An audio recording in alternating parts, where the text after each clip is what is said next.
and good morning. And how are you this morning?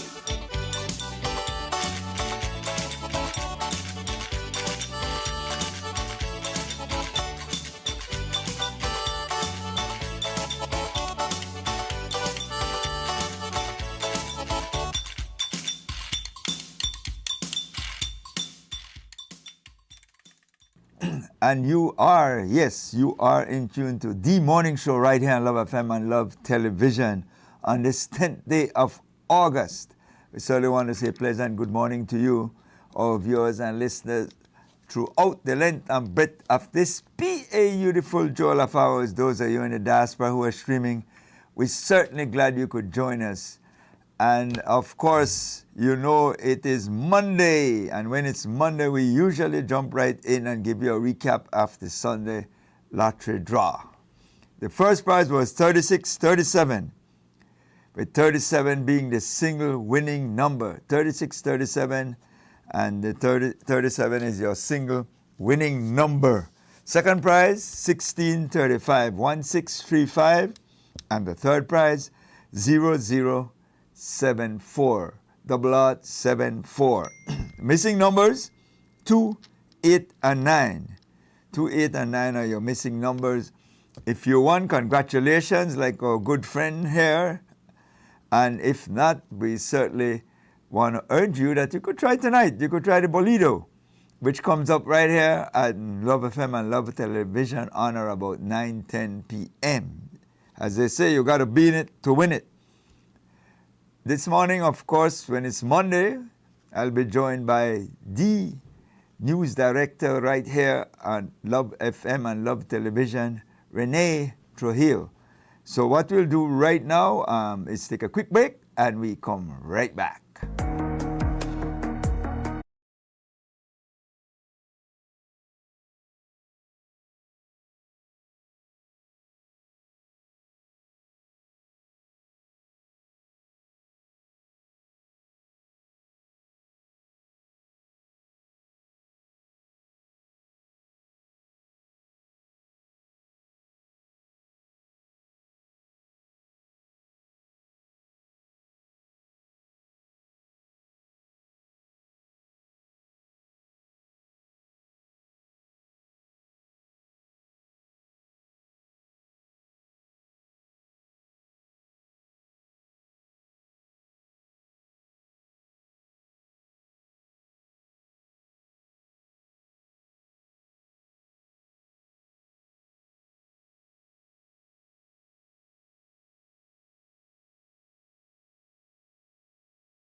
work, but you work a different morning. This evening, you work, but you work a different morning. This evening. And we're back. It's 24 minutes to 7 o'clock, and as promised, joined in studio by Love FM and Love Television News Director Renee Trujillo. Renee, good morning.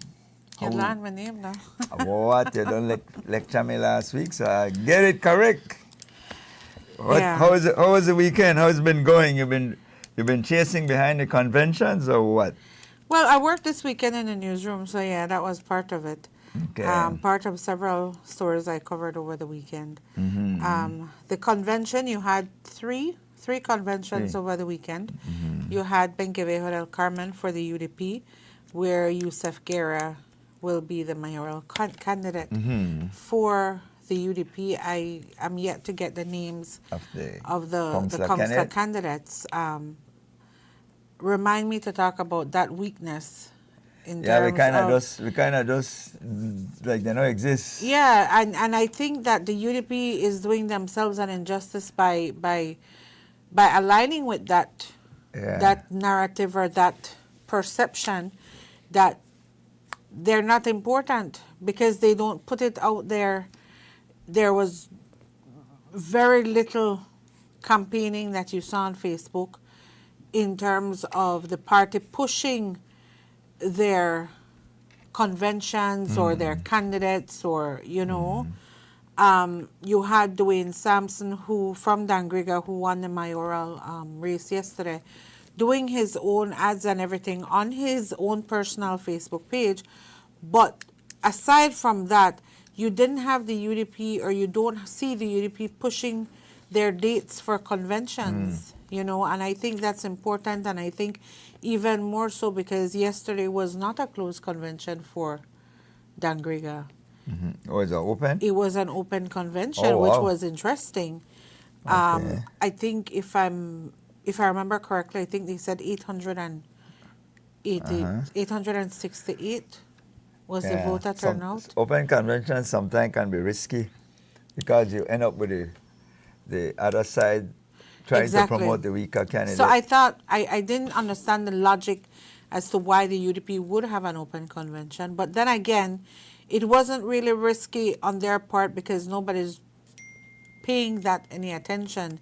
The candidates are not that strong for you to actually come and try throw a wrench in their convention because essentially that's what you do at an open convention. If there's a candidate who stands a chance of overpowering your candidate, then you push your PUPs or in this case your PUPs to go Vote in for and that. vote so that to vote for this weaker candidate so that the stronger would not prevail. Right. But in this case, I don't think they saw any imminent threat, and so there was no reason to. And Benke was open that. too? I'm not sure. Like I said, Troy, there was not much of a publicity happening in terms of the UDP conventions. That's why I can only tell you that Yusuf Guerra was the candidate there. That's the same indication for, I got. In the case and of then the Dangriga Yusuf. People's United Party, But Corozal was like was an closed, though. election.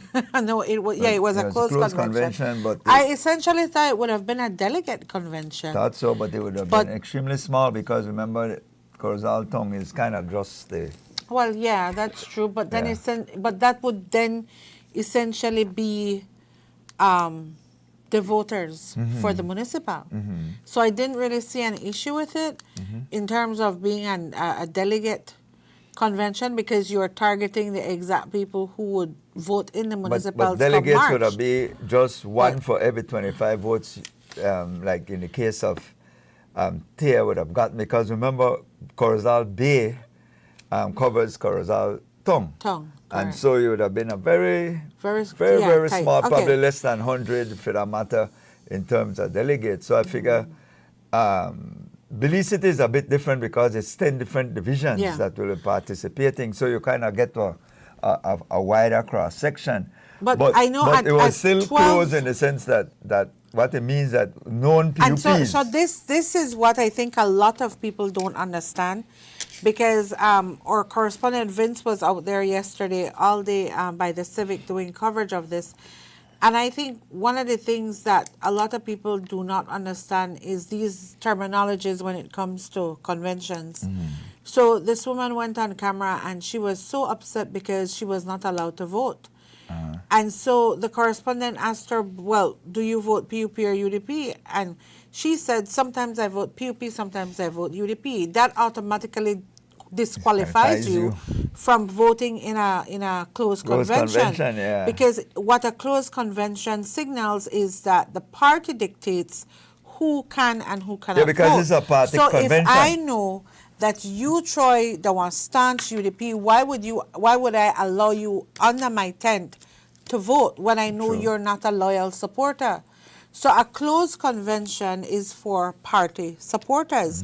And people from the area can easily identify. It wasn't a delegate convention, No. it was a closed convention. So people from the party's executive and the secretariat who are there working and from the Bay, on both sides, both Rigo and Rogers' side, they know who their supporters are. They know who the PUP following is. And so they'll be able to say, Troy, that big UDP, now making come in and Yeah, vote. And yeah. that's within their right, because that's what a closed convention signals. And I think this woman obviously did not understand what a closed convention is, Yeah. because she was talking as though, General election. yes, it was a general elections and she's being disenfranchised and this is wrong because everybody should be able. Then you do not understand. Which is beneficial to the when you read it, if you look at it from the other side, that's beneficial to the People's United Party, because if you get voters to actually think that this convention here is like the real general election, it kind of shows the enthusiasm. And Oh, but there was. and so that William yeah. had some footage on the television just now. So that's an upside. Where If you you could saw- get out all these UDPs who even publicly is expressing that level of ignorance in So the sense of up not to knowing 12 the difference. midday, up to 12 midday yesterday, and like I said, I haven't gotten the numbers, and I somehow misplaced my phone. It's But over up to 12 3,400. midday- It's over 3,400 person cast ballots yesterday So up to 12 midday, there in was. the PUP convention. I want to beat you now. Go ahead. Go ahead. Up to 12 You never got a number midday, I'm gonna give you? you had. I give you the You want to number. interrupt me again? Yes, because you know got the I want to accurate teach your number. manners, you know. You know got the final number. Up to 12 midday, how much time is I want to say that? Okay, go ahead. I knew that 1,460 person had voted up to 12 midday yesterday.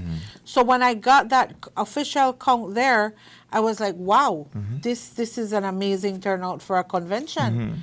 You know, and now you're saying over 3,000 people showed up to vote. 3,400. That is a massive number for a small That's place almost like that's Corozal. almost like the amount that you would get for a general election. So if you're to say, and this is just hypothetical, if you are able to project that into March, if you're saying that these persons are PUP and you're able to project that into March, 7 months, then that's a foregone conclusion. It Because is, getting and 3,000 votes for that's winning an election. Yeah, and not only that too. When you look at the numbers, the gap between Vegas and Rogers, there was like what 600 600 votes. votes Yeah, difference. 1,100 to 1,700. So there was like a 600 vote difference, which tells you that Vegas must be doing something right in his constituency, in his municipality, and it's like we keep saying politics is local. Another terminology or another concept that a lot of people don't understand. So while you might have an issue with, let's say, give me a hot topic, Oscar Mira Smart Stream debacle. The truth of the matter is that Corozal people might not even be paying that any attention. Yeah, that or might when not it even drains the affect. street. Exactly, they worry about what is local to them. How is Corozal being impacted? Is their progress being showed Are people being taken care of? That sort of thing. And so when a municipal or even a general election comes about, a lot of people don't vote on national issues. They vote on their local politics and how things are in their area. It would have to be a massive, massive national matter for you to lose an election. Yeah. Right? Yeah. And so that was what that was there. But like Taya said in an interview yesterday, during the convention, she said at the end of the day, they're all PUPs, so it don't really matter who win. At the end of the day, the stronger candidate will prevail, and that would be good for the party come March. Right? So I think this coming weekend we have which convention this I weekend? think we have Benke for the People's United Party for sure. That's This- Jenny Martinez and That- Jorge Rosales. Yes, yes. Right? And I think Jorge is doing a good job based on what I'm seeing. I haven't been to Benke in a while. Me But neither. based on what I'm seeing in terms of infrastructural works, I did an interview with him, I think it was earlier this year, late last year, and he was talking about bringing commerce to Benke.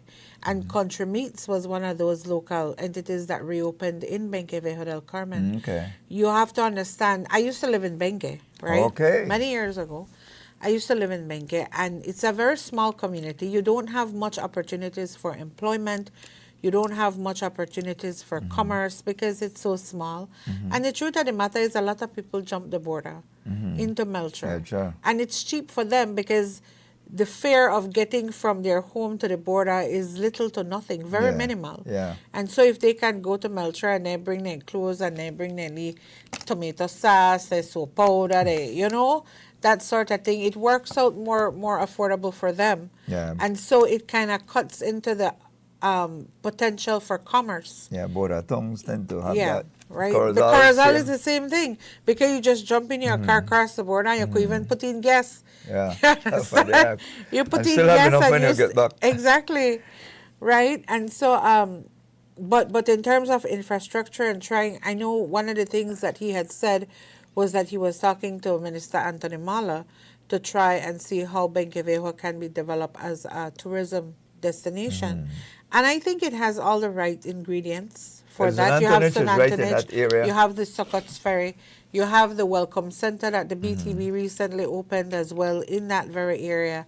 And he wanted to do something by the river, I can't remember, some tourist attraction by the river, I don't remember what it was, but the point that I'm making is that he's obviously very active in his community. I understand what may be one of his major hurdles that he's experiencing is, and I stand to be corrected, but this is just a report that I get, a sort of dictatorship and exclusion of women. Oh, okay. And so I think that may be one of his major issues.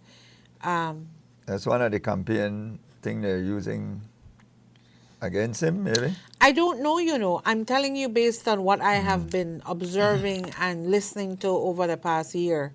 This is what I'm hearing. I don't know what the campaign platform is for Jenny Martinez. I have not listened to it. I have not paid any attention to it. I'll do that this week, however, because if the convention comes up this weekend, it's important to know what platforms both parties are, or both individuals are, or both slates are campaigning against. Yeah. And for the record, yes, Jenny Martinez is my cousin, which you have been told several times already. Jenny Martinez is my first cousin, but I am not being biased in absolutely any way. Yep. I know her to be a good, upstanding character and somebody I personally admire very much. I will not lie.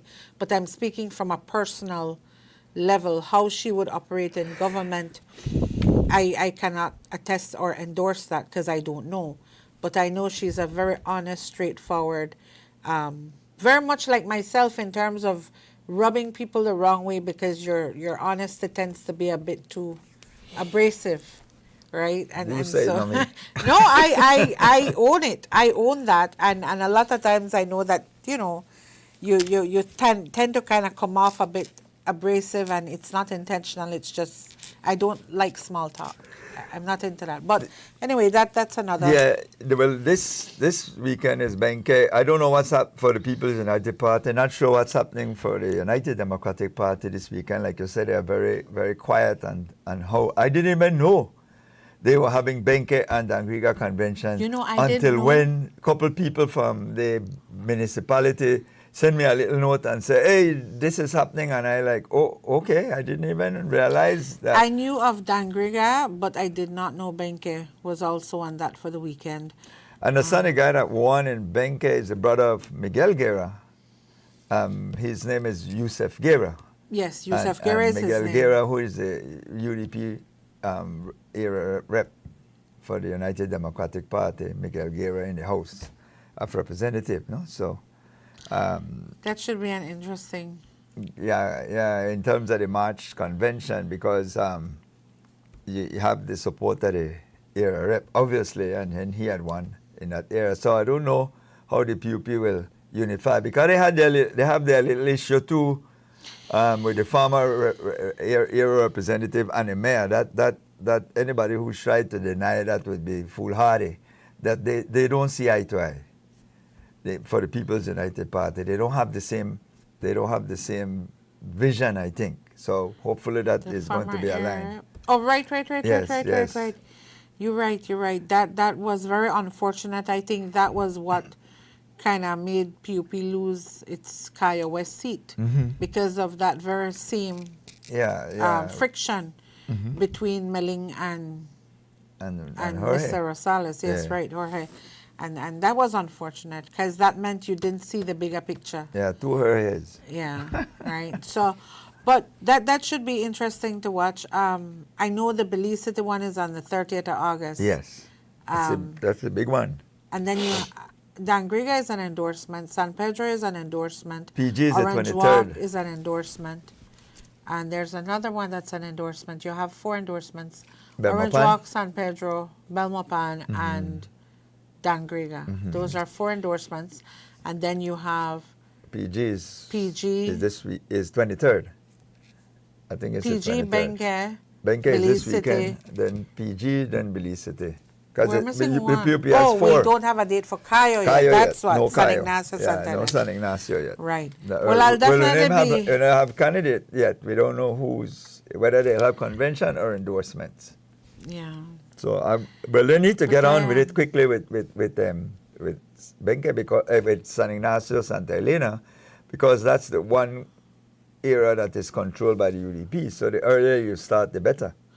I don't know. I think that has to be a very careful pick because Earl Trapp does dominate his municipality and clearly he's doing something right there. So you have to really come strong in order to unseat him. Because He's what, 4 terms? Yeah, This would be his 5th term, right? Yeah, I think so. Yeah.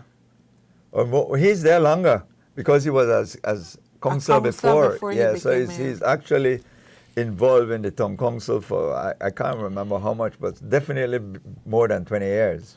But you know what's interesting though, Troy? I don't recall, and maybe old age is preventing me, but I don't recall any kind of scandal or corruption coming out of San Ignacio Santa Elena Town Council other than that incident with his father. Yeah, but that we nothing to had move the needle. But exactly, nothing to say, you know, and so you have to applaud that. You have to commend that, you know, because look at Belmopan. Belmopan had its share of scandal under Sharon Palacio, you know, and all the unearthing of certain things that had happened when Pablo Kawich came in. You know, he started exposing a lot of things. Then before that, you had Khalid Belail. Yeah, that He was came good. out he came on the scene very promising, and then eventually that did not turn out too well as well, you know. And so Rigoves has been able to maintain his place in Corozal. And then in Orange Walk, Kevin Bernard, if you remember, was the mayor for a while before Ladrick Shepherd took over. Right. And I'm not hearing any kind of, other than some human resources issues when people are complaining of conflict of interest within the council, Mm-hmm. I haven't heard any scandal there. Benquevejo is the same thing, nothing scandalous. San Pedro, that carries a different microscope, so I can't really talk about that. Dangriga, the same thing. Punta Gorda, the same thing. I think Obia is doing a very good job there in Punta Gorda. And it's like my good friend on Facebook said this morning, PUPs, if it's not broken, why are you trying to fix it? You know, referring to the Corozal Convention. If Riga was doing well and maintains a majority, then why are you trying to disrupt Well, again, things in Corozal? let's be very, very fair to the Belizean people in the discussion. Is that you don't have a good relationship between the area representative and the mayoral candidate. I mean, And that is always a problem, Trav. We just spoke about it in Benque. Yeah, yes, and so right now, it is incumbent on Tia Ramirez Garcia to be able to support Rigoveros, because at the end of the day, you don't want under your watch for your municipality to lose, because it's also send the wrong signal to you, who the majority of those persons are your voters.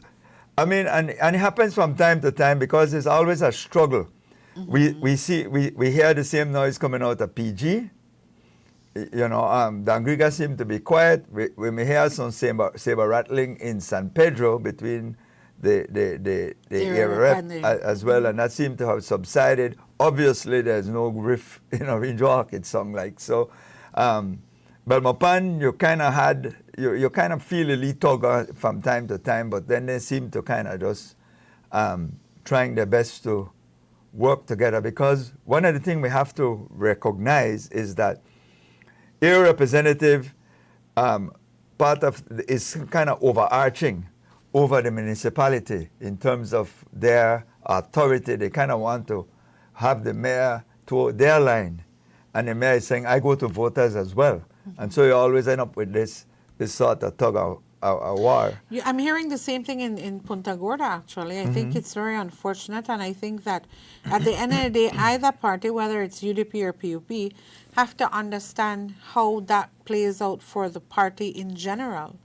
You might not like your mayor or your area rep, but at the end of the day, that relationship is very crucial when it comes to general elections, as we saw played out in Kaya West, because even up to election day, that hostility, that rift was so ripe in Benquevejo. You understand? And I think that was what caused... With like the mayor campaigning against the area representative, like and you can't do that. And I understand that's something similar that's happening down south. Yeah. You know, I will be traveling to PG personally to observe that convention. So that's my plan, God willing. What I did appreciate, I think, from both for the UDP and the PUP, but I heard it first from Tia Ramirez Garcia, saying whoever comes out of this convention, I will be bound to support. And that's a mature statement at that point in time, before the poll had closed. So that was very important, because that sends a message, and that kind of also places her in a position that now she has to support Riga now, which many would tell you that was not her candidate.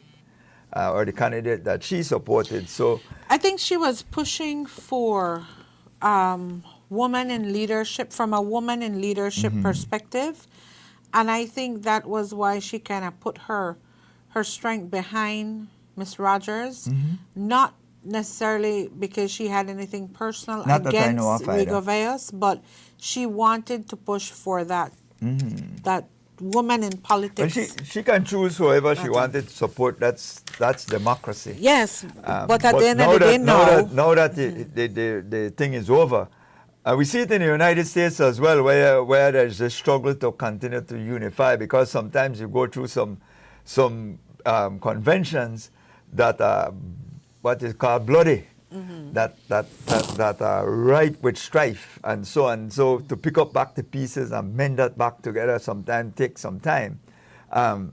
Leadership is important, and it is about you as a leader, and in this case, Thea is a leader within that particular division, and therefore it is incumbent on her to say, all right, Boy-Rigo, let's go get the next crowd over there.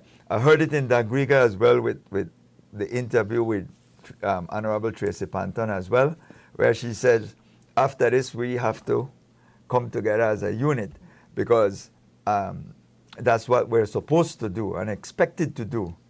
And not just to mention, both parties always have this name United in there, so it is incumbent that they show that front. Troy, I often wonder, like, we hear this talk about unity and whatnot, and it's 7 o'clock, so I want to finish that discussion. Let's do it right when I come back. A minute after 7, we'll take a break, come right back.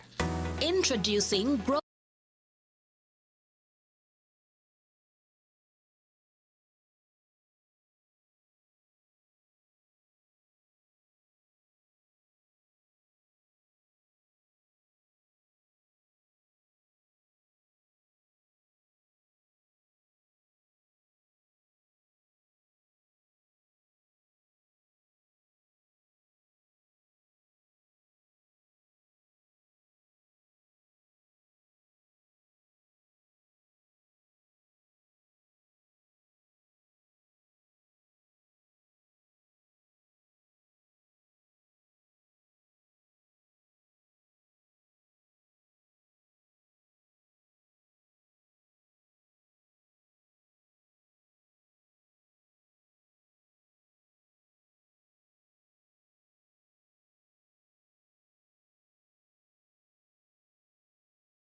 Good morning. We're back. It's 7 minutes after 7. You're in tune to The Morning Show right here on Love FM and Love Television. I'm joined by our news director, Renee Trujillo, right here in studios, live and direct.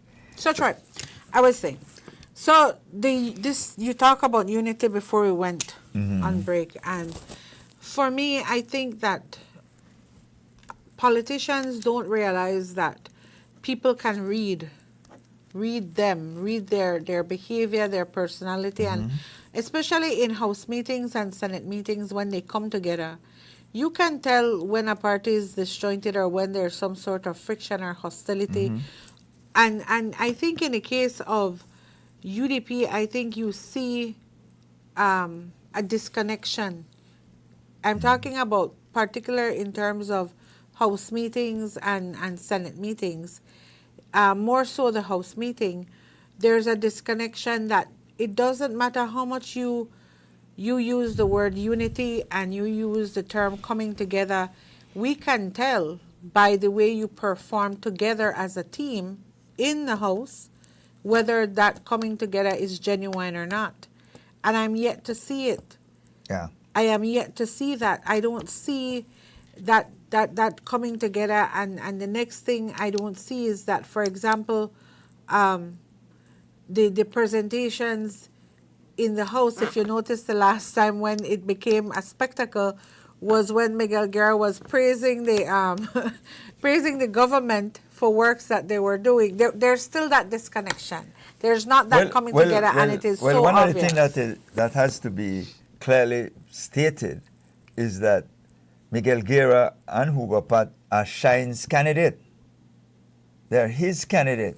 They run on his ticket. And that's okay. And that's Even though fine. they may, in terms of unity, they may kind of try to downplay it and whitewash it.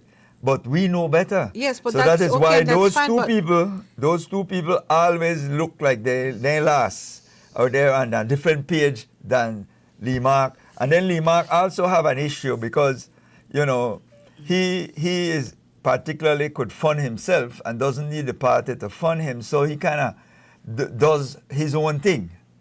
And so it leaves the leader almost isolated because there's no cohesion between them in terms of how they are going to deal with the issue. They seem as though they don't even caucus before. That's my view.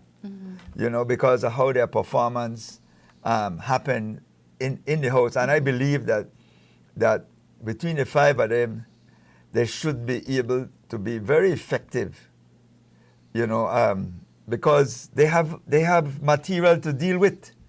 They have material to be able to prepare and deal with and make the level of presentation, you know, that is more meaningful. That doesn't happen quite often. It's It in seems the as though they're simple not prepared. things. It's in the simple things, like, for example, when the leader of the opposition will go in the House and read from a document. It tells me that you are not, what's the word? Well, you're not in You're tune not with the intricately issues. involved, exactly. You're not in tune with the issues, because when you are in tune with a certain topic or a certain issue, you need notes, yes. Yes. You need notes to say, I'm going to touch on this, I'm going to touch on that. But you don't need to read from a paper, because when you're deeply connected to something or passionate about something and knowledgeable about something, you're going to be able to not regurgitate what you're hearing from your advisors, but to be able to deliver that message on your own, because you are aware of what's happening. And we see a lot of this paper reading You have to happening be where extemporaneously. You have to. The deliverers like Patrick Faber. Right. These are persons that can deliver on their feet. Right. Meaning they have their notes, but they can engage. Finnegan was another engaging character, Michael Finnegan as well. These are characters that will hold your attention because they are dealing with the issues, but they are dealing with it organically, right? Because when you're scripted, then it's sanitized and it doesn't flow. You know, it doesn't flow, and that for me, you lose your audience. Yeah. You lose your audience, and I don't find the presentations from the opposition inspiring at all. And I'm the, somebody the Senate I is interesting. oh with yes, the Faber and Senate them the there. Senate is It's very is much interesting. better. And I, for one, I love following House meetings and Senate meetings because I learn a lot when I understand, when I get the other papers and I see, okay, they're doing this paper, they're doing this motion, they're doing this, they're doing that, and then I get to understand and be able to come and sit in this chair and explain to the Belizean people what's going on, because then I study all these things. I listen, I keep in tune. And you know what? The beauty of it is, I love the fact that I have people from both the opposing side and the government where I can always pick up the phone and call and say, what does this mean? What exactly is this saying? I don't understand, you know. I have attorneys I can call and say, explain this to me as though I was in infant one. Let me understand what's happening here. And that is very important, you know. And so I think that there needs to be that improvement done from the House side. Now, talking about the Senate is a much livelier debate happening. Deeper. And I think it has a lot to do with what Julius Espat said once, a long time ago. He said he wished the opposition would get their act together because he doesn't feel inspired to go to the House because there's no one opposing him. There's no one rebutting him. There's no one questioning what's happening. And so he doesn't have that motivation or that drive from the opposition to go and fight. He doesn't feel challenged. Yeah, he doesn't feel challenged. And I think that is the case for a lot of people on the government side. But the Senate, I have always enjoyed Patrick Faber's presentation, even when he was in the House of Representatives. And I look forward to those because he comes from a point or a place of knowledge, and he has institutional memory. He has been in this game for a very long time.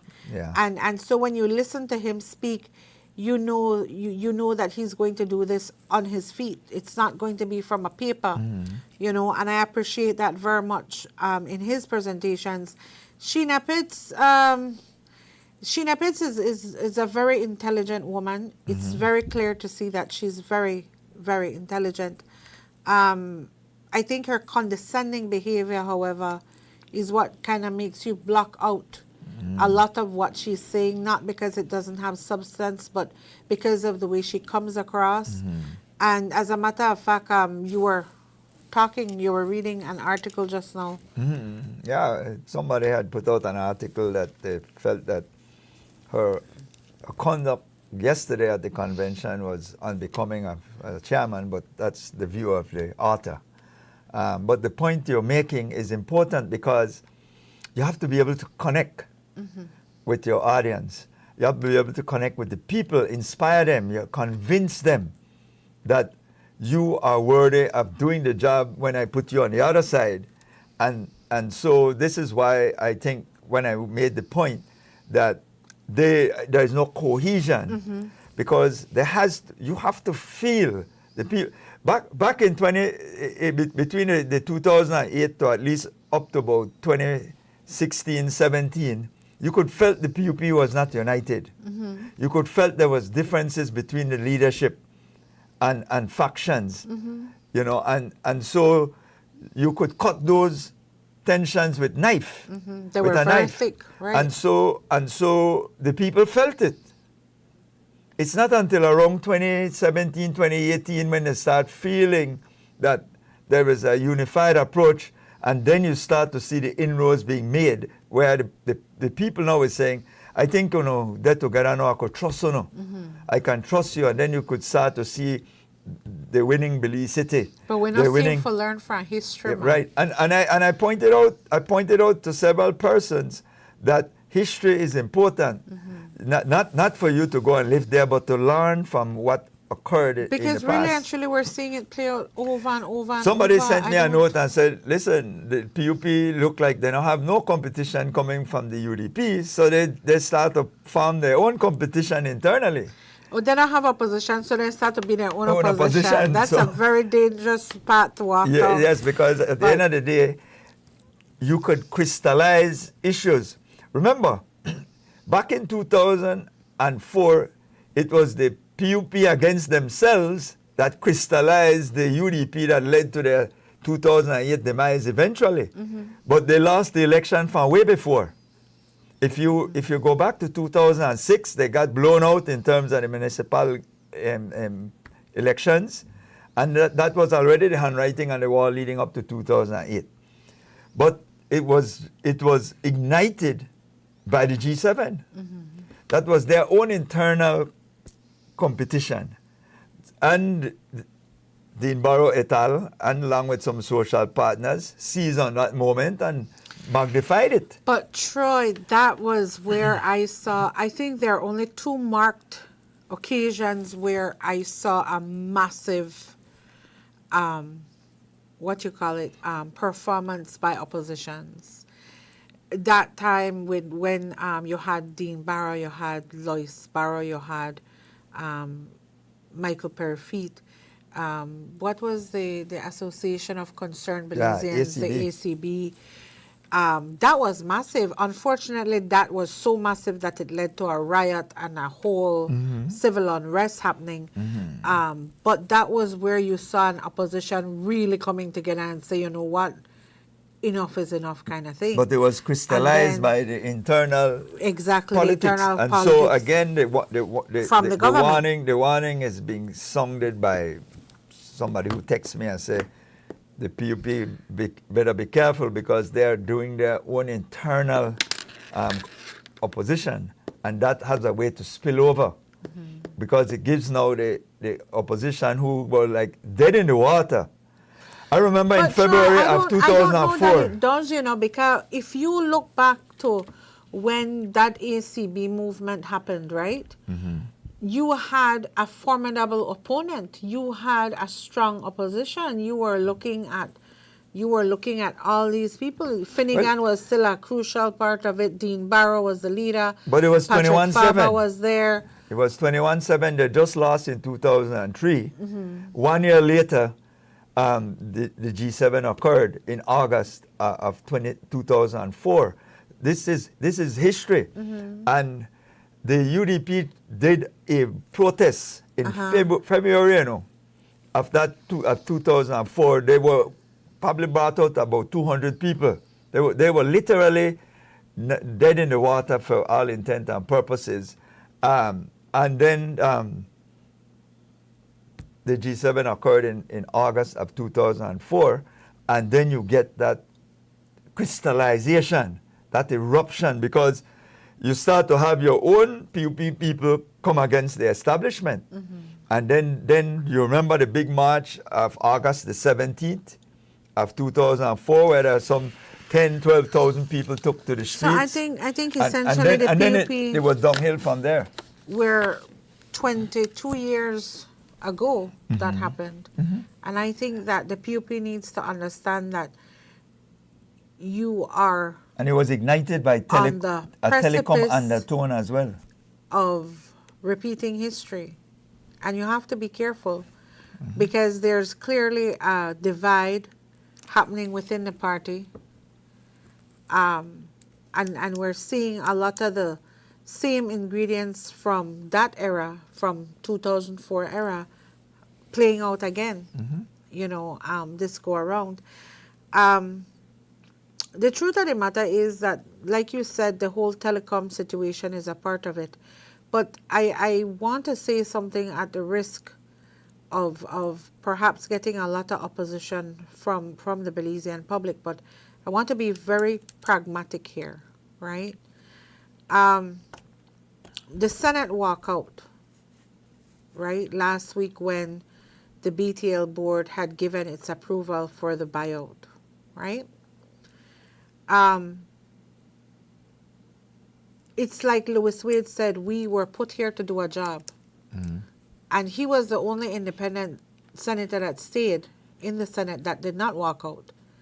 And when he was asked why he didn't walk out, he said because The OSH bill has been here for 17 years. We've been trying to push this for 17 years. It was a crucial moment for the Belizean people to be able to push this OSH bill. And so he felt that the gravity or the weight that OSH bill carried far outweighed walking out. You could have always protested later. You could have always find another way or form to protest the BTL board approval. But for 17 years, you've had this bill in and out, and you're finally at the point where we can push ahead with it, and you're going to walk out.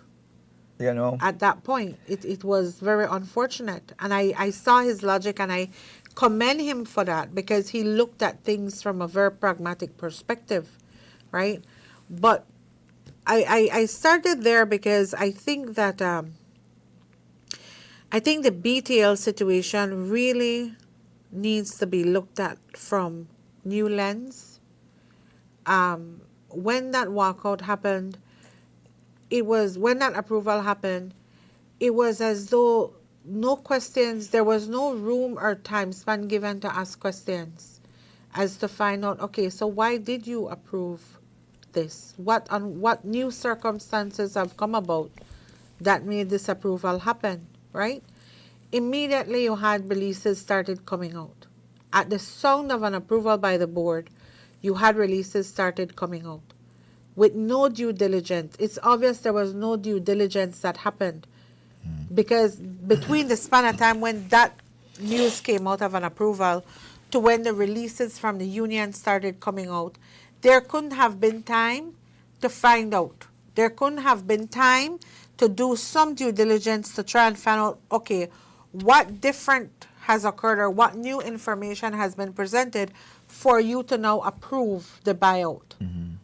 And these are the things that I have an issue with, because the NTUCB president had gone on record a few months ago to say, I don't have a problem with the merger.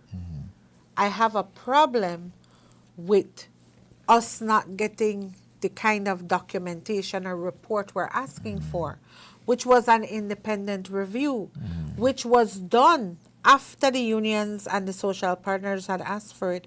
An independent review was conducted, right, by a group in Brazil, right? And so they did the independent review. They essentially did several things that the unions and these social partners were asking for. The one thing they did not do, however, was an audit review of Smart financials. And from conversations I have had, apparently Smart has been a bit reluctant to release all of its audited reports because they have been burned in the past when they had released it. You understand? So now they're being very cautious at this juncture, because apparently there was an interest by a Mexican group to buy over Smart. And at that juncture, when that Mexican group wanted to come in, Smart had released all its audited financials. And that was somehow kind of backfired on them for releasing too much information at a point when a deal was not confirmed. So now this go around, when BTL is interested in purchasing Smart, Smart is saying, you know what, I'm going to give you 1 year. If your board approves the buyout, then I will release the rest of my financials to you, and then you can review those, right? And so obviously it's a due process that's taking place. And so I say all of this to say that I don't think that the unions and social partners are coming from a point of, I want these requirements met before I can give you my go-ahead. I think they're coming from a point of no, a firm no, where there's no condition, there's nothing you can do for me to say yes. And that's not the message that's coming out. The message that's coming out is do the independent review. let me do a review of all the audited financials for the past 5-6 years. Do this. It's as if to say, if you give me this, I will consider the merger and give you my approval depending on what the outcome is. Depending if I think that the $80 million is value for money. Because you have to look at the cash flow, right? But that they're buying, because essentially that's what they're buying, Troy. They're buying cash flows. Well, Because when you look at it, Smart doesn't own any of those buildings that their offices are located. well, Right. I'm not sure what's on the balance sheet in terms of fixed asset. Certainly the towers are a substantial fixed asset that exists. That's an investment. They have that, and an investment that is movable. You could carry it anywhere. But let me go back a little bit to kind of lay the stage again, because we get a little bit carried away when the approval came about. This matter was tabled already. This was a matter that would have been approved a long time ago had SSB approved it. They did not table it. If you recall, you had the situation where the matter was not tabled at SSB. So when they got to the meeting, the chairman of SSB, who was a member on the board, had resigned from the BTL board at that point in time. That created a serious debacle, as well as none of the SSB representative who is on the BTL board were able to vote because they had no instructions from their board, SSB board, to deal with this matter. So they took a mute position. Right. And so if 1/3 of your owner is not on board as yet, the rest of the BTL board, even though they would be in the majority in terms of the actual polling value of the shares, decided, boy, we better wait for 1/3 owner to kind of see whether or not this is going to come about. And I think it's important to note So look that at the timing. SSB approval was not sought because they wanted finance from SSB. Oh, no. Because No. that's the It is misconception as well, you know. support. It is support for the SSB for the is the second merger. biggest shareholder Right. of BTL. That's why I'm putting this out there from a Right. historical standpoint, because I dealt with it already. We dealt with it here already back then. Then, on last week, or the week before, because last week was when the approval came about, the SSB board gave a no objection, meaning we don't want to go ahead. We good with that. We don't have a difficulty. It's a difference from an approval. It's basically saying if that is the direction you all want to go, they didn't sink their teeth into it. They're basically saying, But they're not blocking the we're way not either. blocking the way. So Because all what people this can means vote how they want. also- What this means also, Troy, is that their dividends will increase significantly. There's a projection in terms of how significant their dividend will be if this merger happens, which means SSB stands to make millions of dollars more than what they're making now from their investment in BTL. And again, it's that kind of missing information that that you're talking about that didn't kind of come out very clear, because there was another think it has clarity. a lot to There do with was another BTL clarity as I had to well, not obtain. putting it out I had there. to obtain over the weekend, because somebody came. Several was more than one person keep harping to some statement made back by Michael Ashcroft that you're buying cash flow, and so persons felt that words had meaning. Am I only buying the cash flow and not getting the towers and the buildings that Oh, they no, own no, and no. fixed You're assets? getting all the And fixed so, assets. so for clarity, I had to check with the BTL people over the weekend to say, listen, let me not get and put my foot in my mouth. Let me be clear, because words have meaning. And so, and I know how shrewd Michael Ashcroft can be. And so he is going to tell you what is going to happen, and you will play and build around it, and then he will come back and remind you that that's what I said. So the point is, I had to get clarity that yes, whatever buildings that Smart owns, And whatever towers. amount and towers, those are all part of the sale. That will come with the $80 million. When they pay the $80 million, all of that is going to come along fixed and floating assets are going to be a part of the transaction. Just for clarity, for those persons who have checked with me over the last couple of days who were a little bit concerned that maybe BTL was being duped. But not only that, Troy, if you look at it, in all of this, the PUC has essentially blocked BTL, if the merger happens, from raising prices up until the end of 2028. Right. Right? So BTL, when they buy over Smart, would not be able to raise any kind of internet or cell phone prices up until the end December 2028. And that is set as policy in terms of what the PUC has indicated in terms of this merger. Another thing, when you look at, for example, the switchboard for Smart, right? When you look at the practicality of this entire buyover, you have BTL that can accommodate 1 million users, right? Okay. Okay, sure. Okay. Yeah, we'll have to take this call. It's Hi, morning, Carol. on the road report. Hi, morning. Yes, morning, talk to go me. ahead. What's going on?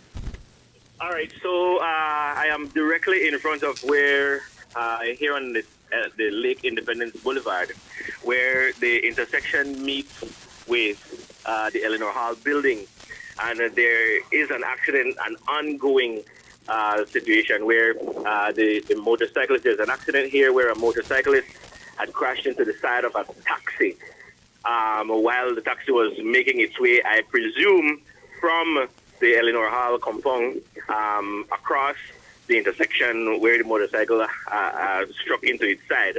The motorcycle is still on the ground. The motorcyclist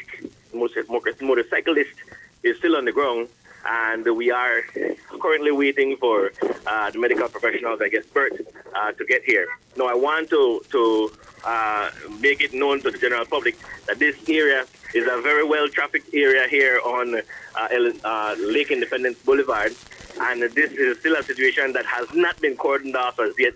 The police officials and other, one just arrived, and they're trying to direct traffic, as this is still a situation. The motorcyclist is still on the ground as I speak, and we are waiting for the medical professionals to get here before he'd be able to move from this area. So we want to advise motorists that this area, as soon as I guess other police officials get here and the situation is cordoned off, this area will become a little more trafficous, if we may call it that, with the people traversing this area here on the Lake Independence Boulevard to the Northern Highway and to the Western Highway, the George Price and the Philip Wilson highways, and also traversing to work here at the Eleanor Hall building. So we just want to make folks be aware of this. It's still an ongoing situation. Like I said, the ambulance and BERT personnel have not gotten here as yet. I have been here at least 10 to 15 minutes already. This motorcyclist is still on the ground, and just a couple of police officers are here to try and direct traffic. So if you can make a different route rather than coming on this area at Lake Independence Boulevard, do so. And if you're traversing this area, expect some hold up and expect to be slowed down. Now I see the ambulance coming across the Chetumal Bridge. They're here and they're blaring their sirens to have traffic cleared so that they would be able to deal with the situation properly. So I guess this area will now be cordoned off because it's directly in front of the Eleanor Hall building, and the ambulance is now here and they will need space. So I believe that one of the sides will become a two-way, so that the medical professionals could do what they're supposed to do out here. For now, guys, I'm sending it back to you guys. But once again, there's an accident here on the Lake Independence Boulevard, and we'd like for folks to be cautious and prepare for what may be a holdup. Okay. So we see that the medical professionals are out here. They have taken out their stretcher for, and I think it's a gurney they call it, so that folks would be able, the gentleman would be able to be secured. Yeah. Thank you so very much, Carol. Appreciate it. Stretcher is the best All right, take word. care, you guys. Have a good day. Thank You you. too. Going is when you're Thank you so already much, past. Carol. And Carol is one of our very close newsroom associates. yes, indeed, and certainly So, thank for that report. We pick up the BTL matter right after this break. It's 23 minutes to 8 o'clock. You got to be at work at 8. You better get moving, otherwise you will be late. Take a break, William. I'll be right back. Good morning. A few showers and isolated thunderstorms affected some southern areas last night. However, warm and relatively dry conditions will prevail today. Then conditions will become somewhat moist and unstable tonight, supporting a moderate increase in showers. The forecast for today is for sunny skies with a few cloudy spells, with only isolated showers or thunderstorms developing. Tonight, skies will become cloudy at times, with a few showers or thunderstorms over the south at first, then spreading to most areas after midnight. Winds over the open sea will be easterly at 10 to 20 knots, and the seas will be choppy. High temperatures today will be around 89 degrees Fahrenheit on the coast, 95 inland, but only 82 up in the mountains. The outlook for Tuesday and Tuesday night is for generally cloudy skies with a few showers and thunderstorms over most areas. There is a high tide at 7:22 this morning, and the low follows at 3:03 this afternoon. Another high is at 9:14 tonight, and another low at 1:49 early tomorrow morning. The sun rose at 5:34 this morning and will set at 6:21 this evening.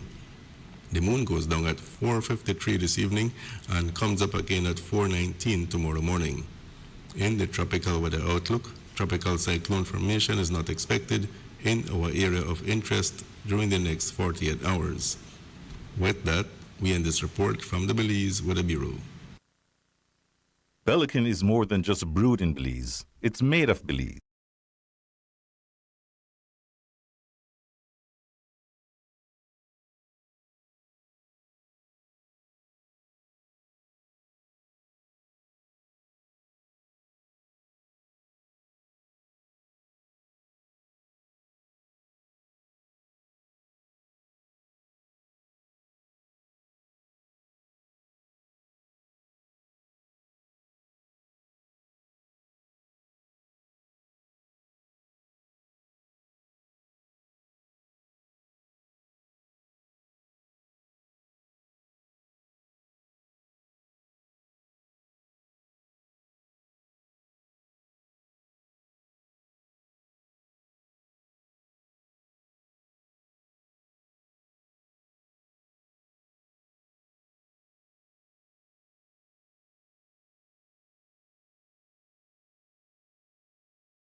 Welcome back. Welcome back to the morning show right here on Love FM and Love Television. It's 15 minutes to 8 o'clock. As I said earlier before the break, you got to be at work at 8 and you're not out the gate, then you are possibly going to be late. So you got to get moving. Renee, we were talking about the BTL issue. So I was telling you about the before. switchboard. So the BTL can hold 1 million users, and Smart has 100,000, and BTL currently has 200,000. So if they merge, it's not like they have to invest in new infrastructure because they have the existing infrastructure. I think primarily the only issue I think with this whole thing is the uncertainty after 2028 when it comes to prices, right? But you which are going to be regulated.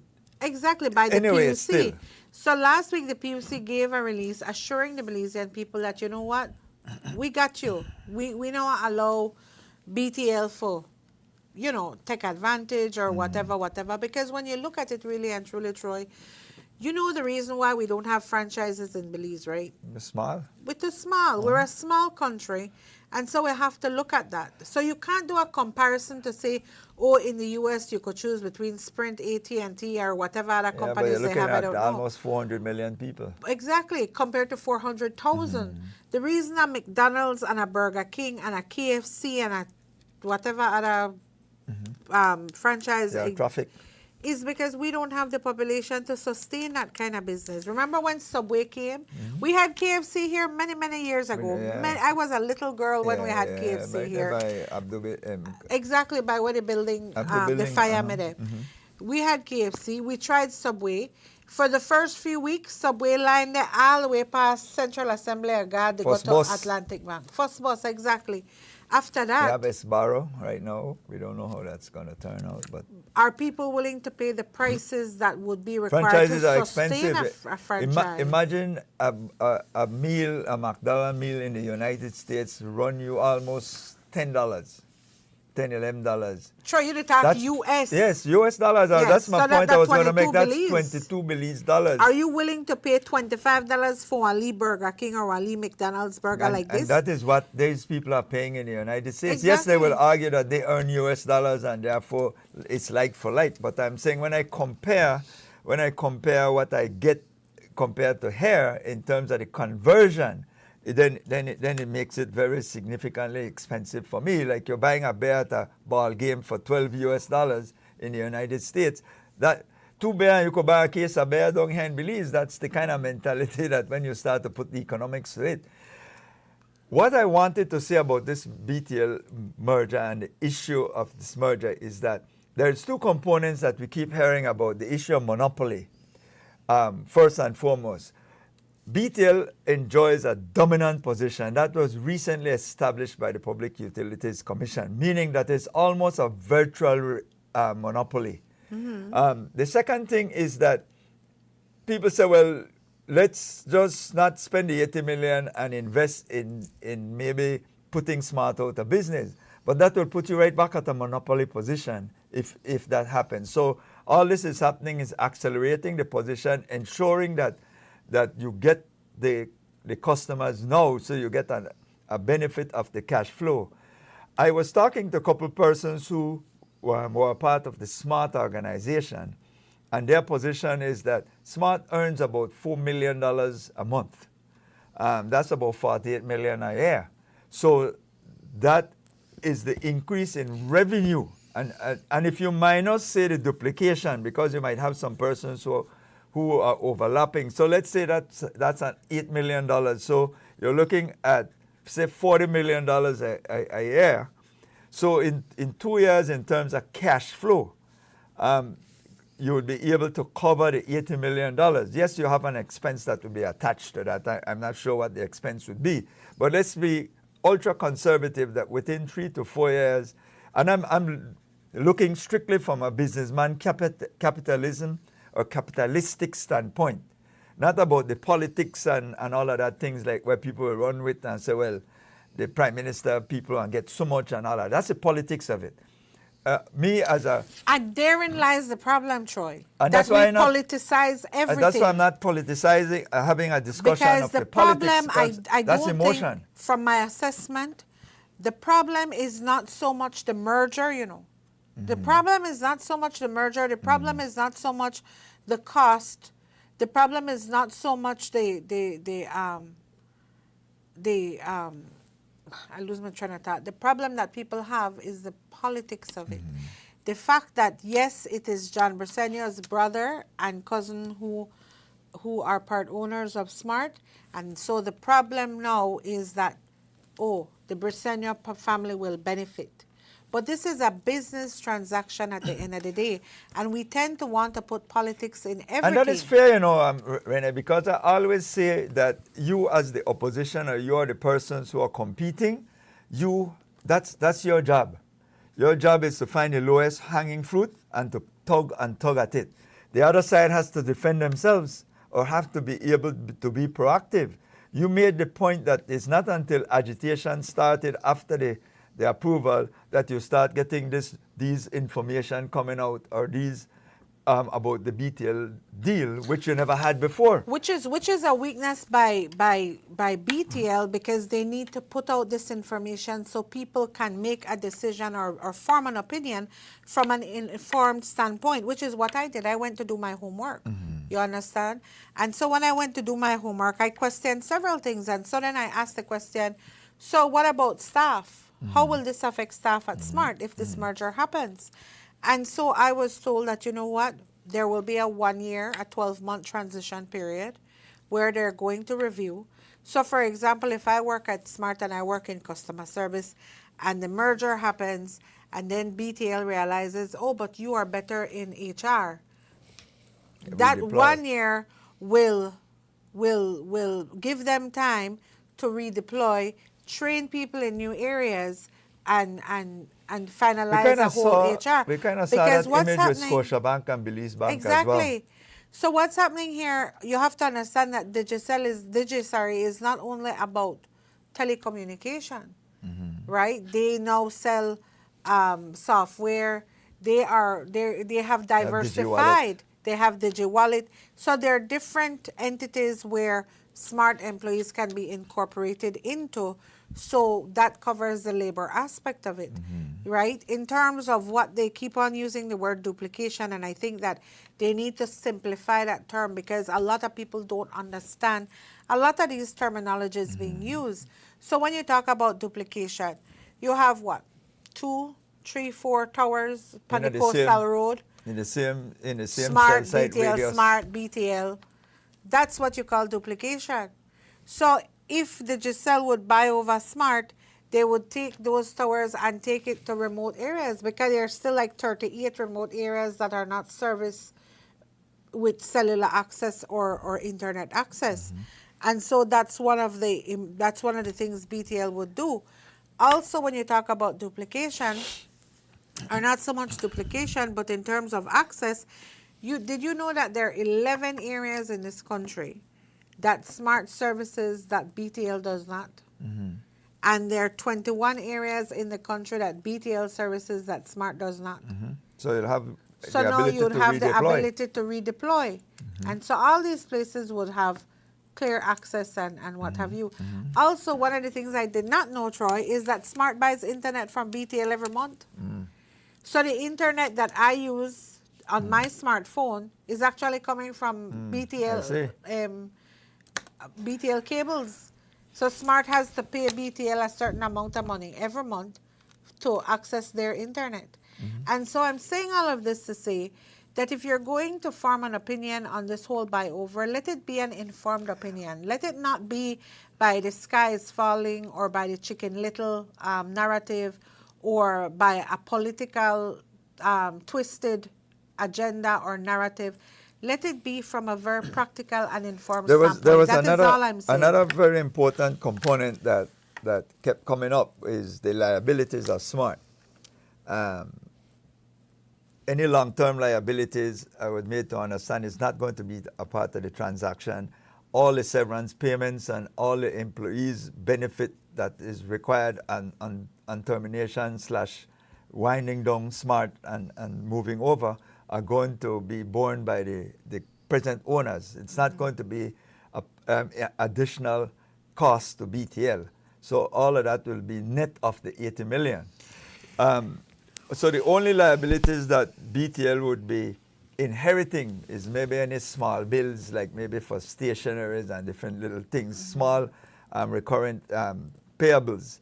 But certainly no long-term liabilities are going to be a part of this transaction based on the information that have been indicated to me, because I asked the questions. Since there's a willingness for persons to speak now, I asked the questions. I said, so let me know what these circumstances are under the circumstance, so we don't walk into a blind spot, because there is a lot of unknown for persons on the street and in general that they're not privy to. So I'm hoping that these discussions that we are having, because we went and sought the information and tried to dissect what they provide, but on paper, it is a very good transaction. If the numbers are real and they work out, then it's beneficial for me as a person who would assess that deal. The same I did with the hydro, but I had a prospectus I could have looked at that point in time. So I could have looked and advised person based on what was in there, what could be a possible outcome from your investment, and whether or not I feel it's a fair investment. I believe this is a fair purchase in the sense that if you look at the numbers and you focus on the cash flow, look at what the value of the towers are, along with whatever other hard fixed assets that there are, maybe a couple buildings. If that's the case, you could put a value for that. A tower average at least between $300,000 to almost $500,000, depending on the type of tower and the equipment that goes with it.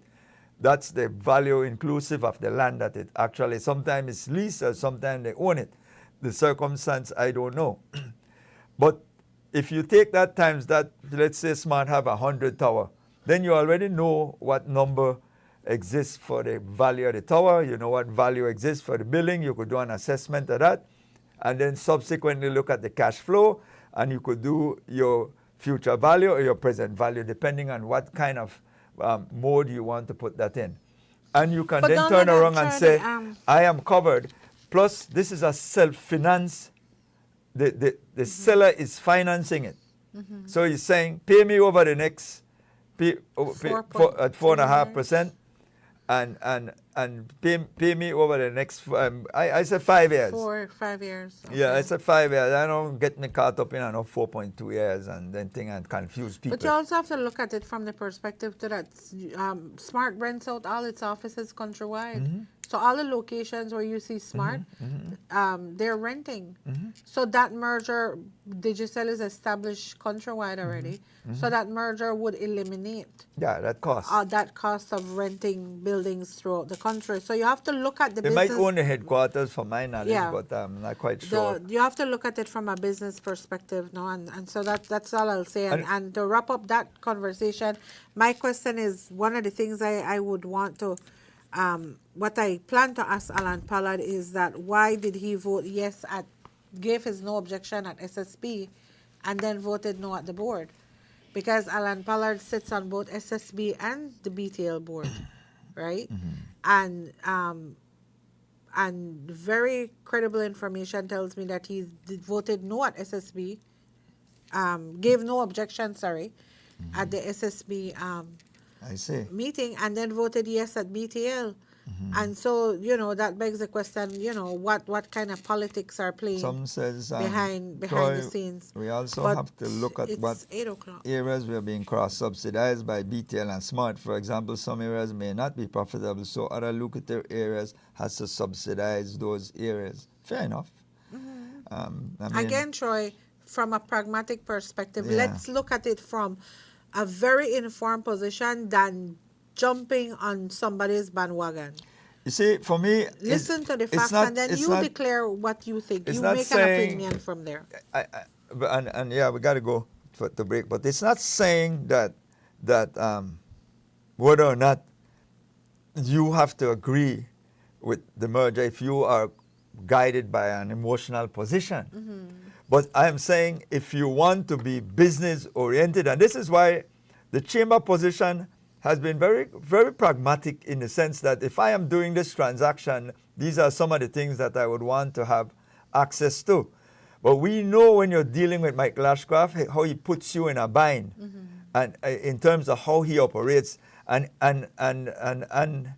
the fundamental issue, it's him. Not so much Smart saying, I don't want to give you all these information. This is how he treats us. And that irritates me. And it irritates other persons because he could have done more. Provide BTL with more information or more issues to help this whole process. But I he get don't that. care. Yes, He likes the confusion. Yeah. And he likes put us in this position. And if we don't understand that it's also the personalities that are involved. That are involved. And I didn't feel that the chairman of BTL helped the situation when he was extremely evasive in the early stages. And then it forces us as professionals to say, you can't take us make puppy show like that. We are not going to take it. It always comes back to what I say, in the absence of information, speculation grows. Exactly. This time around, however, I think the Giselle or BTL has issued 2 releases already, and that's what it should have And I been heard from them running the a beginning. little ad. Yes, of course, when the merger happened, as I mentioned earlier, most advertising houses are going to lose Smart business because Smart is not going to exist. And so BTL might say that I don't even need to advertise for that matter. Just Well, I throwing would that out hope they there. would reconsider that Yeah, because I'm the just media throwing is that out there.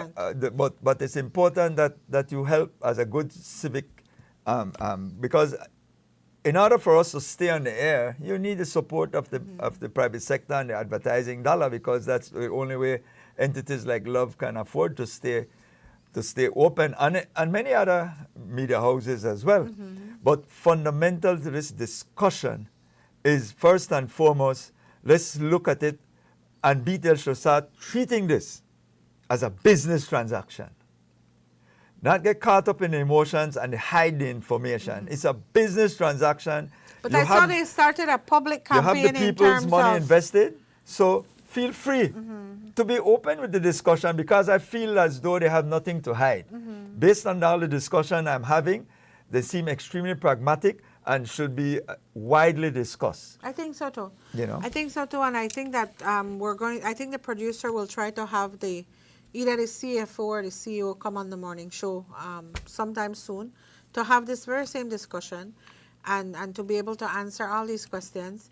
And then also, like you mentioned earlier, I did see BTL doing some publicity in terms of putting more information out there, and they're being more communicative than they did in the first round. And so Yeah. I think this is very important that they continue down that road, because the Belizean people just want the information. Give the information. There's nothing to hide. Based on what I have seen, based on some of the information I have been given, I don't think there's anything to hide. I think it's a practical business transaction that's happening. And I think at the end of the day, the Belizean people need to be very discerning, practice some crucial discernment in this regard. I could understand how you might feel a bit jilted or jaded because of the characters involved, like you said, primarily Ashcroft. I could understand how you might get it politically tainted, but at the end of the day, it's a business transaction that would prove very financially beneficial to Central Bank of Belize, who's a shareholder, SSB, who's a shareholder, and of course all the other minority shareholders that are involved. You know, you're looking like almost a tripling of dividends once this merger happens.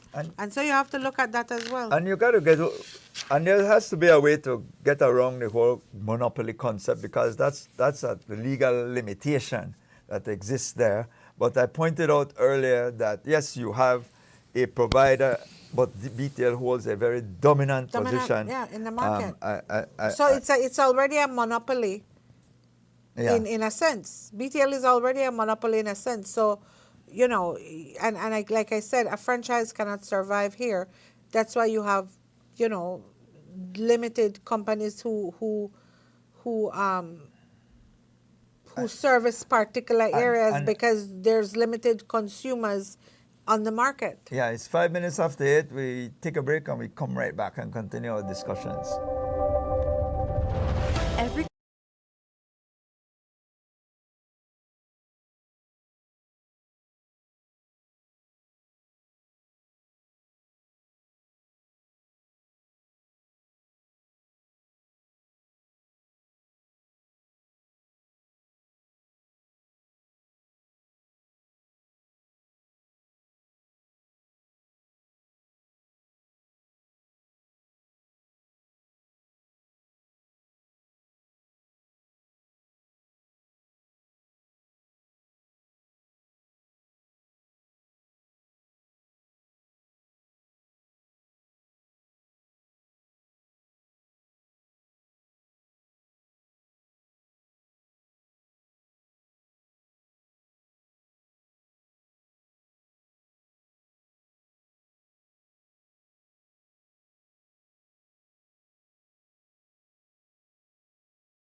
It's now 10 minutes after 8 o'clock, and if you're not at work and you had to be there at 8, sorry to tell you, you're late.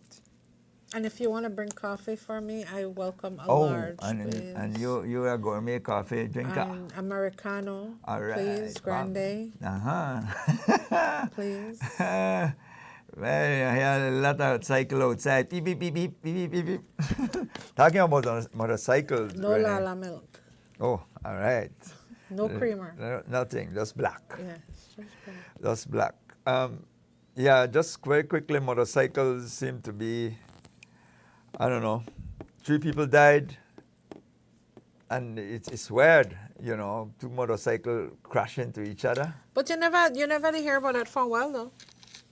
There was a subsiding. Yeah, Well, remember you've been there was a having peak. fender benders kind of Fender situation, benders, which yeah, but- include motorcycles, but I'm not saying Not much motorcycles are not an issue fatalities. still, because I was driving to Kaya last weekend and motorcycles took on the highway as though they own the damn road. well, they have never stopped. They have never I stopped. mean, if I had road rage and I just want to lick 1 or 2 of them off the road, because I swear they don't got no kind of, they want vehicle drivers to have consideration for them on the roads, but they don't have consideration for consideration for themselves or for other drivers. Well, And one of the themselves, primary them rules, own mainly could get hurt bad. one of the primary rules you learn when you're the land for drive is that you not only drive for you, you drive for the other person as well. Defensively. Exactly. And they want to skirt through traffic like they're not evil Knievel, and if you lick them, and if Right. you lick them, The point is this But, yeah. is that there seems to be this level of carefree. I don't know if alcohol is involved, I but, don't think so. but- I think they're just stupidity involved. but when you look at that accident in the city, Oh, I was talking in general, please. Yeah, I don't yeah. call nobody stupid. I'm just. Yeah. If you're looking at this one, yes. So this one in the city happened. it's like, There was a collision of 2 cycles on was like- Mahogany Street early Sunday morning. I was think like- it was like after 1 it was like, Sunday morning. it was like, man, what's going on there? I mean, it's not But Troy, what kind of speed? speed. you could That's what I have said in the made- city. What kind of speed you Where could I have made speed bumps and potholes and all kind of thing. It's like What kind of speed what? you could have made a drive on Mahogany Well, you see those Street cycles? for make that collision be so You see that fatal. cycle? I mean, well? They're heavy, yeah. But I I'm mean, they're saying what- mangled- they're yeah. mangled. Oh, they're mangled, yeah. yes. But I'm saying you had to make the speed, and you can't speed down Mahogany Street. Well, you shouldn't. You have like I say, 1 bump by the police, 1 other bump by. You have at least 4. You have at least 4 bumps on a stretch. And you know, they're not the best road. So how you could have made it? I don't know. I can't picture it exactly. They're not the best road. Yes. But yes. either way, one of the cycle had 2 passengers. The guy Monroy, where apparently sell pupusas, and then you had one other young man, Theodore Suazo, who was passenger on that vehicle with Monroy, and then you had the other German guy, Arnold. Alan Arnold, who was on the other cycle. The collision happened. But it Arnold sounded and as though a Monroy group of them were died. together. Yeah. It wasn't just one. Well, you have those motorcycle groups, right? I hope they weren't racing. I hope not. But So I when mean, the collision happened, you had Alan Arnold and the guy Monroy dying almost immediately, and then the other one was on life support but passed away a few hours later. So unfortunately, a triple fatality. I can't tell you the last time I heard about multiple fatalities in one incident in and Belize City. three family mourning. And just this morning we have this other accident here. But you know that Eleanor Hall, talking about the one this morning, that Lakey Boulevard, has a lot of accidents. We just don't report them because they're more fender benders. Yeah. But clearly, City Council does need to look at that to see how you could mitigate. Yeah, I think the signage the need to volume. be more pronounced. I think Yeah. they short a signage, especially coming out of Eleanor Hall and crossing, because you're crossing 2 lane of traffic. You're crossing the traffic going from the Chethamal Bridge to the George Price Highway, and then you have to get into that lane of persons coming from George Price going towards the Philip Golson. So you have to cross 2 set of traffic, and so you have to pay attention. And then there is also this tendency, which I noticed just the other day. I was there, I think on Thursday. Should I take that traffic light when I put that Kong Shelby and put it on Lake Eye Boulevard? Well, they could still put one there, but what I'm saying also to be careful of is persons, they treat it as though these are double lanes. And so sometimes you might be watching the traffic coming, say from from either Philip Goldson or from George Price, but there's also somebody coming from behind because there's enough space for somebody. So while somebody might be slowing down for you to get into the traffic or cross, that person coming from behind don't see because he decided that person slowing down, he shoots out and I've seen several times that near accidents occur right at that same junction. Right there, the Eleanor Hall, and where the median cuts. That's an area where the signs might has to be more prominent. You for stop, or you for yield, or whatever must be there to be clear, so that we don't end up with no serious fatality there. Because it's a stretch that you could have enough speed to kill you. Mm-hmm. You have enough speed because of the distance, the stretch, and the road is fair enough, so you'll be able to abuse the speed limit there. So I urge that you pay attention, especially in that area. Another big ticket item was the passing of that smoking bill, cigarette smoke et al. You know, Troy, I felt the need to bring that back. Like I told you, I worked the weekend, and that House meeting carried on for 12 hours on July 31.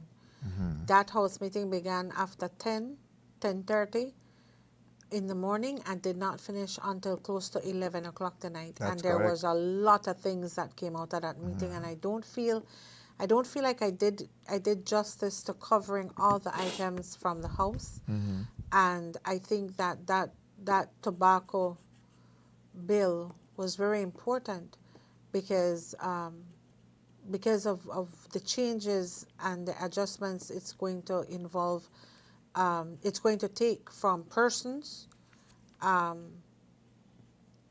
establishments, and the new policies and regulations that it's going to bring. And so I felt that it was necessary to go back to House meeting from July 31, and that was one of the ones that I took out this weekend, where Dolores got up and spoke about smoking spaces, right? Somebody said buses should never stop before pedestrian walk. They should stop after they pass. That's another issue. Please don't even get me started with buses, because I'm very upset with our transportation sector. I feel like I was sold a dream. Back to smoking, though. Then I'll come back to that. I can finish this smoking. Yes, please don't get me started. Yeah, but we could come to that. Not to say that I don't want you to deal with it, but let's deal. Yeah, yes. So we could finish that thought. Yeah. Is it me, or I'm kind of feeling the sense that less persons are smoking now? It's not as popular as it was maybe growing Maybe it up. depends who you. Well, maybe I know the wrong the people that smokes to that consistent level of consistency. Yes, I know of persons that still smoke, but the level of persons that I see maybe walking on the street smoking, and so I don't see that anymore. I don't see that kind of continuous thing. Even when you go to restaurants and so. Like no time. I can't recall in recent history where somebody has to be told to go outside to smoke because they're lighting up in a closed place or so. So I don't think that it's. Respect has grown. I don't think it's a case of fewer smokers, rather than it's a case of conscious smokers. Okay. I'm a smoker. You are. All right. Trying to quit, but. It's a task, but I think that... I didn't know that, Renee. Of course you didn't, because you've never seen me smoke. Yeah. So you're a sneaky smoker, secreto. But it's a work in progress in terms of trying to quit, but I think it's a case of not necessarily fewer smokers, but perhaps more conscious smokers, because I know that many years ago you'd have people just go into a restaurant and smoke regardless of who's in there, or whatever the circumstances are. People don't do that anymore. You understand? I think it's they act accordingly, especially if children are wrong or that sort of thing. So maybe it's just a case of conscious smokers, but I support the bill. And It's I going think to it's all be- encompassing I support the bill because it aligns with me trying to quit. the e-cigarettes, and so advertisement for cigarette had stopped a long time ago, consciously, not by legislation. The United States do have legislation that prohibits that. Again, the labeling. One important thing is the 1/1 seal of cigarette is going to Yes. cease. You buy by the You pack can't because buy the pack will have on the seal the warning and the and seal. the seal and the warnings, because I think that is the most important thing, that they want you to be conscious, to know that this is what you're doing to yourself and you're doing this consciously. So that's to me, that's one of the big issues that I didn't see in practice before. People were not smoking indoors much. It was practice across the board that people were not offending you with their cigarette smoke, and this is something that I see in practice for a long time. But the 1/1 cigarette was a thing. Give me two whites. So What I find interesting is but then is when you buy how- the pack, urge you to smoke more if after they buy the whole pack. Because some people smoke 1/1 because it's a control mechanism. They go buy 1/1 because it's kind of create because I believe smokers consciously after a while recognize that I need to stop. Yeah, you need to stop. Yes, It's a very expensive habit, one, and two, and it's not a healthy it's not habit, healthy. and I recognize that, but not every now and again. Like, for example, for smokers, when you finish one meal, You want your cigarette. It's like the dessert That the to your dessert. meal, right? And so when you finish a meal, you automatically want to light a cigarette. Yeah. Right? And so the cravings come, and sometimes you go fight it, and sometimes you're given to it. So it's like a very Yeah. I don't know the feeling, so. seesaw situation. But I would suspect But because of the nicotine content, I think it creates the level of addiction. I guess, but Chemical, it's a work in chemical progress. thing. Yeah, it's a chemical thing. So, But that aside, but it's a talking progressive. about- It's a progressive bill. I It think is, it's and necessary. I support it, and I think one of the persons who had gotten up to talk about it, Yeah. one of the persons who had gotten up to talk about it in the debate at the House was Andre Perez. He was like, he wasn't really for it, but he wasn't against it. He kind of pushed for that personal choice kind of thing, but I get where he was coming from. For somebody like me who's Might be a working- quiet smoker like you. I think he just might. I kind of got the sense of that when I listened to him. And I remember listening to him, and I smiled, and I said, okay, I get where you're coming from. Because I got it. But, it aligns with me trying to quit. So that's fine. But what I was talking about was enforcement, Troy. Because if you listen to Dolores, she spoke also about game arcades and casinos. And casino, when you go into a casino, that's where you see a lot of smokers, and there's a no smoking area, and then there's an area. Well, that, with casino, I am prepared. I'm prepared to concede with casino, because the stress gamblers are under. I remember casino was one of those areas where smoking was like when you used to go into certain casinos. I mean, it was smoky, but you're under stress. you come out from there, the smell of smoke. Yes, but the point is that I think that mentally many persons accepted that. It's like the last of the Mohicans. Those are like the last area that start to resist smoking, because if somebody has to leave your establishment and go outside, go smoke, and so chances are they won't come back in. So casinos don't want that person to go outside, so they want to create an environment. That's why they give free drinks and food and all kind of thing, because we want you to stay. They put the ATM machine inside the casino too, because that's their business. And I don't have a problem with whenever you put things to enhance your business, you must know how to control yourself. You, the individual. consumer. Yeah, so don't blame the establishment for making it convenient. That's their business. And that's why casinos don't have clock or windows, so you can't see when the sun they go down and come up. Again, there you go. These are all tricks of the trade. Yeah. And so smoking became one of those issues because when you're under this intense, they said smoking calm you just like how taking a drink may calm you. So that's the more conducive environment. But they themselves are weaning themselves off of having person just smoke for smoke's sake. And like you said, some areas have non-smoking area and smoking area. You want to smoke, go over there and stay in that area that is designed for that so it doesn't really affect the rest of persons. Those are mitigations that these establishments are putting in to kind of confine themselves to the law. Well, in this case, the law will say absolutely no smoking I will in say. casinos because of ventilation reasons, right? So well, they will it's just interesting to develop look at maybe how a room that they cordon off that is properly ventilated, that you could go in quickly, take a smoke and come back out. They might not want you to leave the establishment and go outside in the public air. Because you might not come back, you might realize at night and say, man, you not so long. right. Yeah. But it's interesting to see how enforcement will they will happen. find workaround to comply, but to make it convenient as well for their clients, because that's the business they're in, to keep you in their establishment. They bring you in and then keep you, because that's the business that they're in.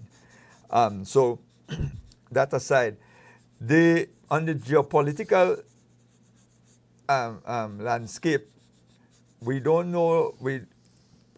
I'm still concerned, and I'm hoping that it doesn't have that tremendous impact, or high season for tourism is going to come about.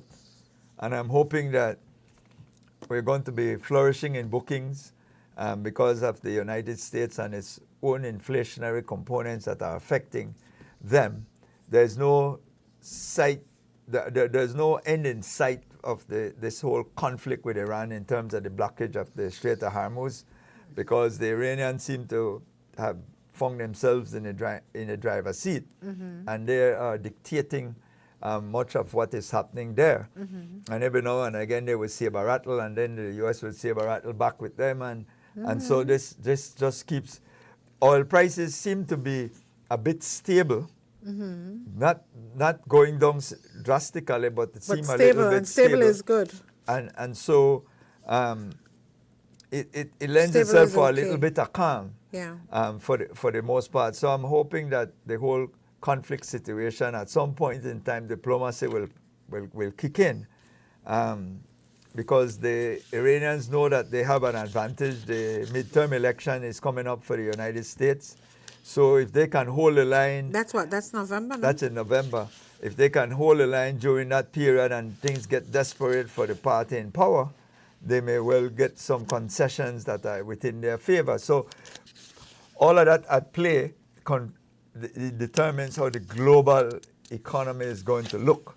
Because the important thing is that we have to understand that what happens globally impacts us. Of course. Because we've shown we're a huge importing country compared to exporting. There's almost a 3-to-1 trade deficit. And that then puts pressure on our purchasing power when prices go up externally, because we are importing their inflation as well. And that adds to our inflationary component as well back here domestically. Because even though we talk about buy Belizean and we talk about produce things locally, many of the inputs are imported, which makes sometimes our domestically produced goods more expensive, because we don't have the economies of scale that the imported goods have, because they have a bigger clientele, a larger clientele. So we always have to be tinkering with those components, and that is why, for the most part, we are more a primary product exporter. we'll export we'll sell the sugar cane to the factory. We'll send the banana. We'll send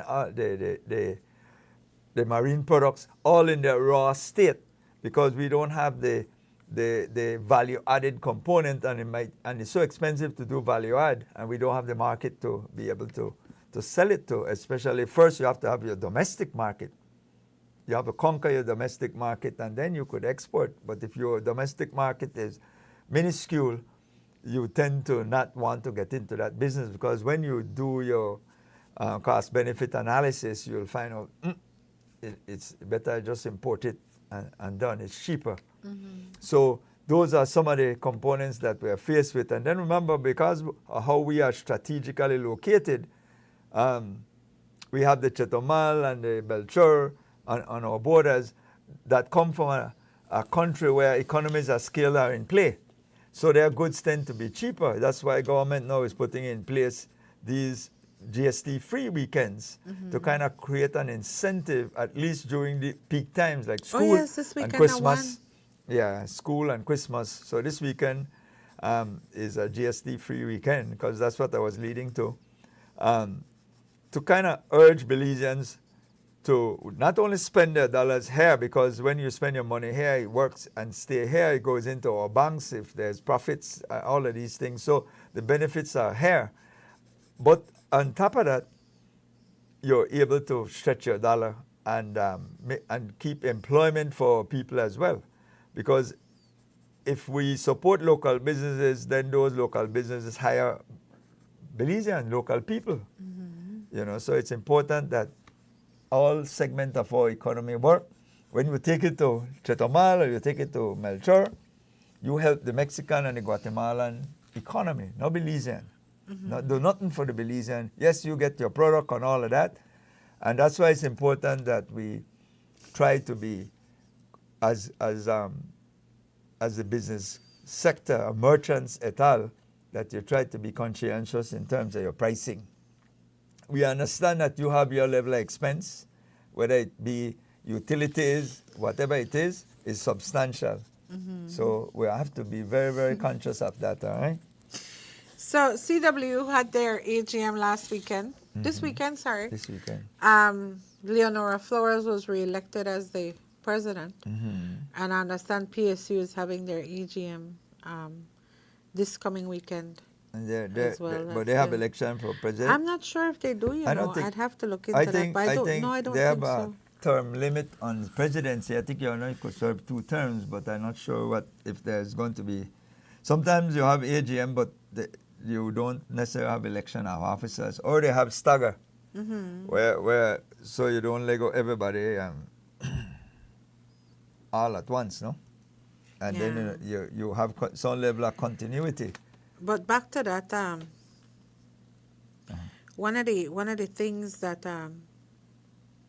back to the tobacco legislation, one of the things that people are doing now are indoor vaping, right? But I've read a lot of articles that have indicated that vaping is even far more dangerous than cigarettes because of some element that it contains. But it's one and the same, and so the tobacco, somebody was asking me about it, and the tobacco legislation also applies to vaping, to e-cigarettes. Yes, e-cigarettes. It's not limited to just regular cigarettes, but it includes vaping, it includes e-cigarettes as well. Yeah. So even though you could smoke one Cigars, strawberry or one cigarette, grape e-cigarette, doesn't matter. it doesn't matter, even though you don't smell like the regular cigarettes. But it doesn't matter. But vaping is an issue. I had a friend of mine who, actually I know of 2 persons. A friend of mine was a very heavy smoker, and he had switched to vape, to these e-cigarettes thingy. Yeah. And he developed a bronchial infection, and he kept on having this persistent cough ever since he began vaping. And then he switched back to regular cigarettes, and it was fine after that. No more of that, you know. And then I had another guy in Belmopan who had the same experience in terms of vaping. But just for clarification, the legislation does apply to regular cigarettes, e-cigarettes, and vaping as well. right? It's- I also want to say good morning to the President of the Senate, my good friend, Ms. Carolyn Trench Sandiford. When we were having the discussion earlier in terms of, remember we were talking about Sheena Pitts and her attitude towards people and what have you, and you made a statement, and then it reminded me of something that that the President of the Senate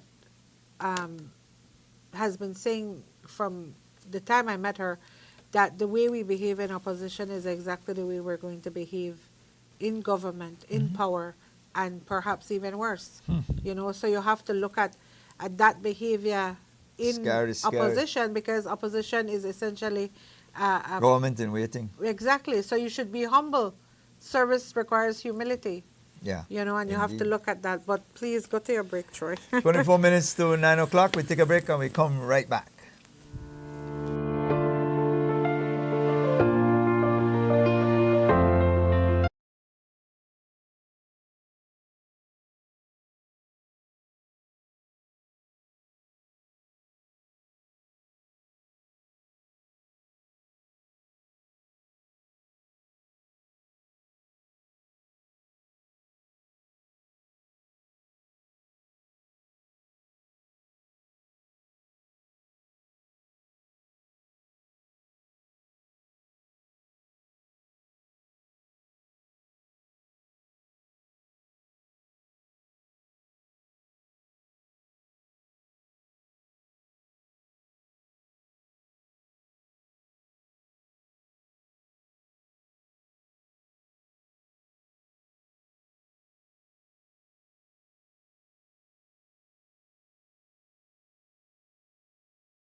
And we're back. We're inside the morning show. It's 20 minutes to 9 o'clock right here on Love FM and Love Television. And I have Renee Trujillo with me, our news director. And as usual, we're talking all things that are happening within our community, society, country, and some geopolitics as well as how it impacts us. Quite a number of issues we're talking about. Miss Earth pageant took place this weekend as well. So people don't think that I'm one-dimensional, that I only like You sport just said and because business. I tell you after during the break that you have to diversify. You horrible. That's why I went first. So I asked Troy why he never got a Miss Earth. Why got a Miss Earth? He only into sports. Yeah, but I tell you, I got You to watch know. the ending, you said. I got to see who win and so on. So at least I'm in tune. I could tell you who win too. Yes, you actually could have given me a name. Yeah. You see. I don't know the people them, but I took part. But certainly, I think this is the first pageant they have for Miss Earth, I would think, because the last one was appointments were made. So this was kind of refreshing. I don't know how the attendance was, but certainly the stage was definitely decked out and immaculate. I like the direction, and I'm hoping that this is the path that it continues on. When the Castillo, the pageant director, had explained to our newsroom that this is environmental advocacy of sorts. It's not a beauty pageant, but a pageant with purpose in terms of pushing for changes when it comes to climate change, when it comes to the environment, sustainable development, protected areas, that sort of thing. And so that's what the Miss Vashti Thompson, who won the pageant, is going to represent. It's going to represent Belize's environment, sustainable development, heritage, that sort of thing. And so I think if it continues along that trajectory, I think it can be absolutely amazing, because right now we're in a situation where I think Belizeans are still not really understanding what climate change is and how each one of us contribute to climate change every single day, Troy. So when you go and you put water or whatever and you use one styrofoam cup, you are contributing to the effects of climate change. Exactly. By just using a styrofoam cup, you might think, I don't do nothing. Yes, you do. When you burn garbage, disposal of that.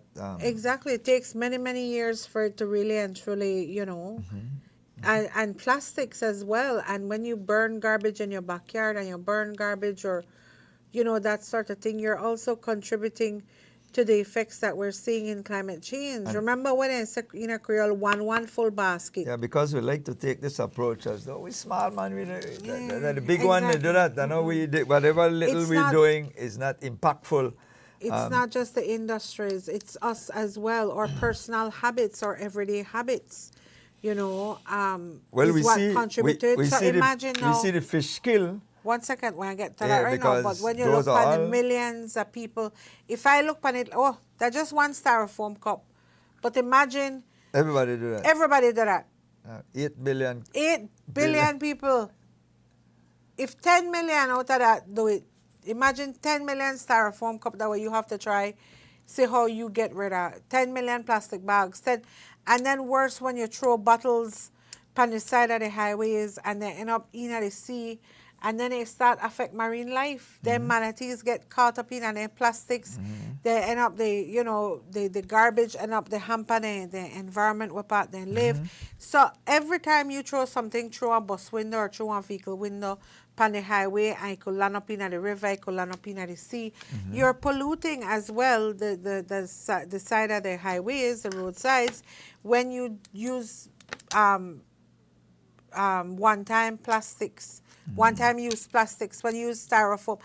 Every day you do something, exactly, the clamshells, and every day you do something that that contributes to how we are affected by the severe heat, the severe drought. Right now, Europe, because we live in Belize and we live in the tropics, we might say, this is nothing, but the temperatures will continue increasing if you don't take personal responsibility for it, you know, and the fish kill, like what you're talking about. Yeah, that obviously it's a pollution that has Something went contributed wrong. to that.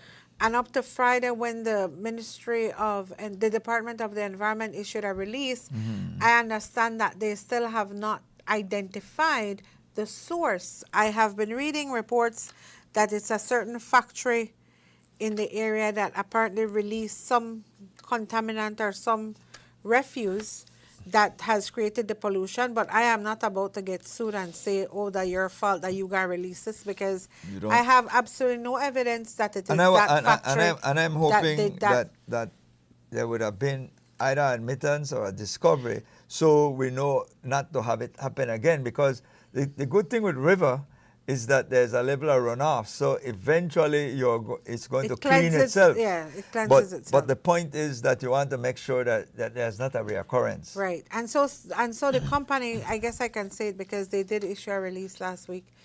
Santander is the company that many reports have been saying is the one who contributed or who contaminated the river because they released something. And I understand it's an employee of Santander that was a whistleblower that called a certain media house to say, hey, you know, Santander did this in the river and that is why this is happening. And Santander has vehemently denied it, saying, no, that is not the case. That did not happen. And so the Department of the Environment has not been able to ascertain or identify the source of the contamination in the water, but they did confirm that, yes, the water is contaminated. There was a fish kill, and it does have low oxygen. They did find very minimal oxygen in the water. Which and so obviously they're contribute to the advising fish dying. exactly, and so they're advising residents who use the water for whatever purposes every day to cease and desist for now until I guess the cleansing happens, and the Department of the Environment could verify that. And the river, for many of the villages along the way, it's their lifeblood. It's where they get a lot of their initial water from, livestock and so on. So it's very critical for their existence and survival.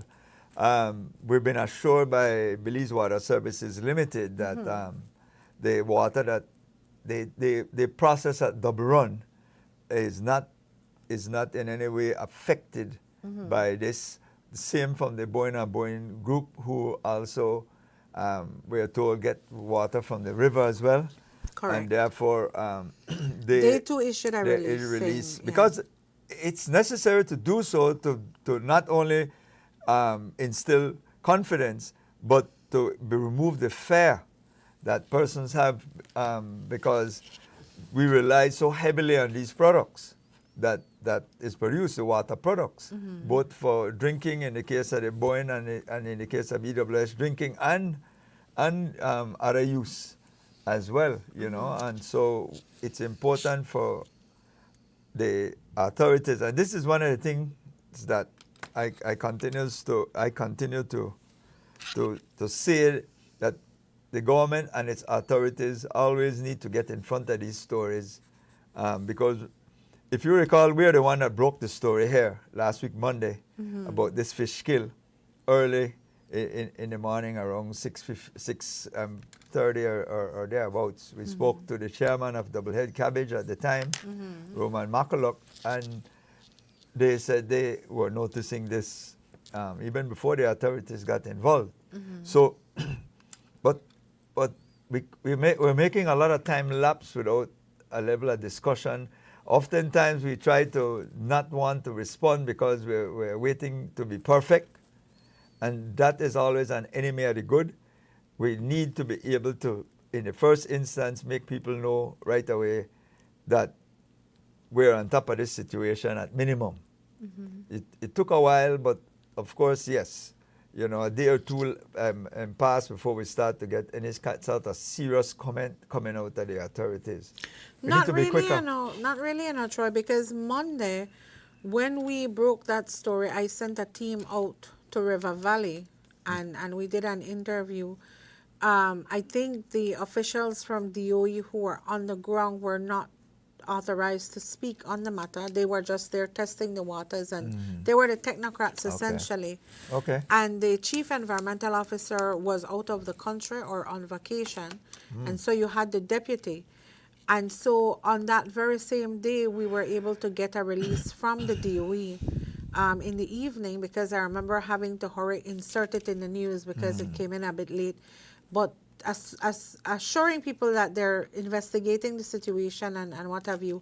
And I think they sent out another release. The other release that they sent out was on Thursday evening, indicating that they still have not found the source of the contamination, but that they did confirm the level of oxygen in the water and that they will continue their investigation into the matter. So I would like to think that that investigation perhaps continued over the weekend and maybe today we get to hear an update from the Department of the Environment. Fair enough. So, I would like to think that perhaps what we did not get is like an immediate or a satisfying response to identify the source. And like you said, so we identified so it doesn't happen again. We don't have a reoccurrence of it. But Troy, two things I want to mention before I go. A lot of times we get so caught up in the drama that's unfolding on a national scene. Everybody's so into this BTL thing, and everybody's so into this NBC thing when it was a thing, right? And we tend to pick up on all these national situations, which yes, pay it attention, give it attention. But while we're discussing and debating BTL and we're discussing and debating tobacco bill, there are a lot of people hurting in this country. And when I talk about people, I mean a lot of young people. I got a report last week, and Love FM was the one who broke this story as well, about this little girl, 16 years old. She's a young lady now, who her stepfather had been raping her since she was in preschool. What? And I remember reading the story, and I have the names and everything. I have the names of the stepfather, the child, but of course, I am not going to release any of that.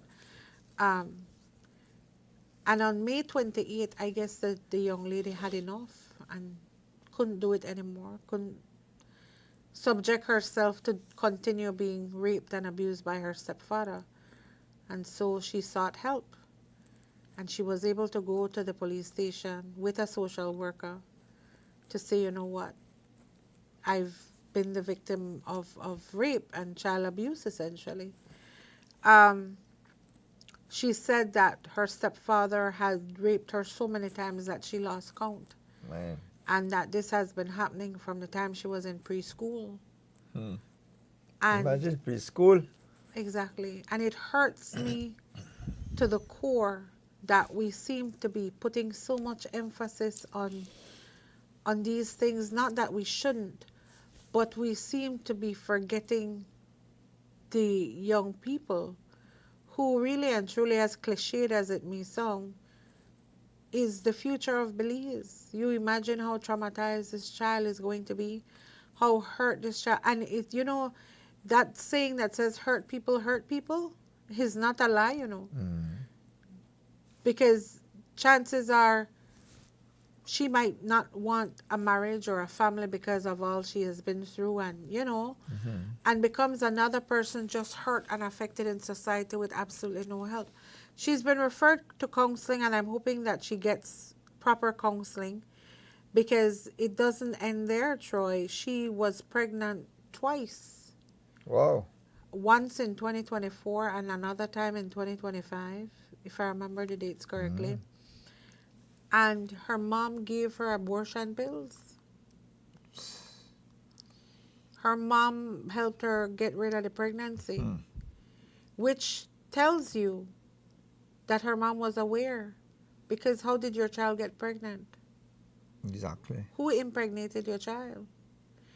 And it so happens, Troy, that when she went to make that police report on May 28, 2026, she was pregnant Wow. again for the third time for her stepfather. Yeah, I very don't know tragic. if the man has been charged. I know he was arrested on Monday last week. After the child made the report on the 28th of May, the stepfather was arrested on Monday last week. Well, they would, if they're not charged, it was detained. Yeah, he was detained, so I don't know if he has been charged. just It's like- definitely something I would follow Yeah, up on, right. because my report was that he was going to be charged for incest, but then some people on social media made a very constructive comment to say, well, they're not blood stepfather? relation, Yeah. so it would not be incest. So I guess it would be statutory rape. I don't know. Carnal knowledge. Carnal knowledge. So I'm going to look further into that. That aside, But on either way, Friday, it's very grievous. it is, and I think it is so unfortunate, Troy, because you look at social media and you look at all of this pretense happening, all of the people that pose up and they try to pretend that they live one life when they really and truly not live, and they're looking at the wrong things instead of looking at how we can help people who are in this kind of situation. You know, True. imagine from preschool, Troy. From preschool, Yeah, this some child very has been extremely violated. hideous. I mean, and I mean, I don't know what kind of motivation one could have to be able And, to and the do mother that had to have to a known baby. if a mother Preschool is a notices baby. It's a things, baby. I mean, it's a baby. You know. you know, and some are saying the mother should be charged as well, and I agree, because a mother is supposed to be a protector and nurturer. You know, you don't Yeah. turn blind eye to these things. Exactly. And I say all of this to say, Troy, that you'd be amazed at how frequent these things are happening within the This households. small society.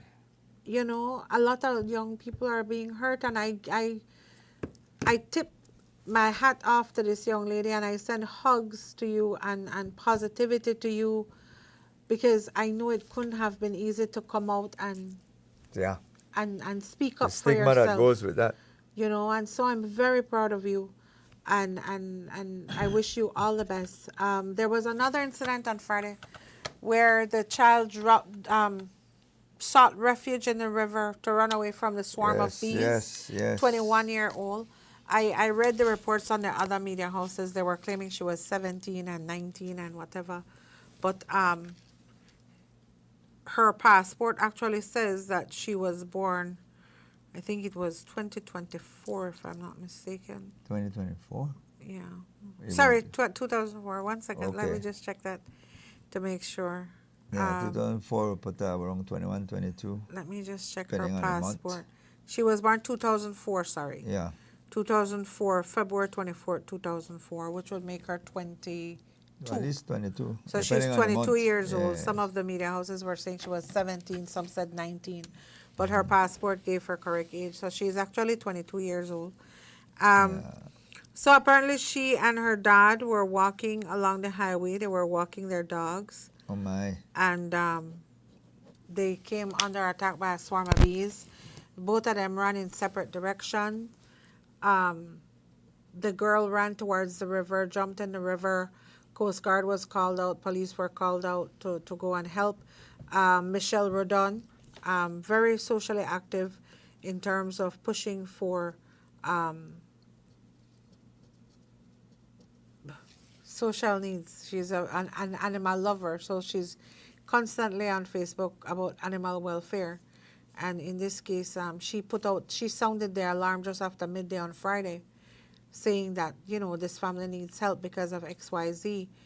And so when I saw that, I immediately contacted Coast Guard to confirm, because I can't put a report out there without any kind of confirmation.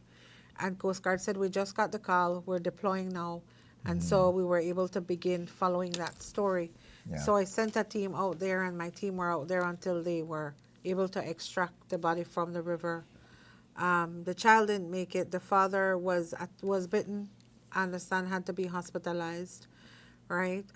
So, you know, our condolences to the family of Sulu. Yeah. And I understand that she was autistic, or sorry, it's being she was reported. special needs. Special needs. Special yeah. needs, but Special I don't needs. know if it was a case of autism or what it was.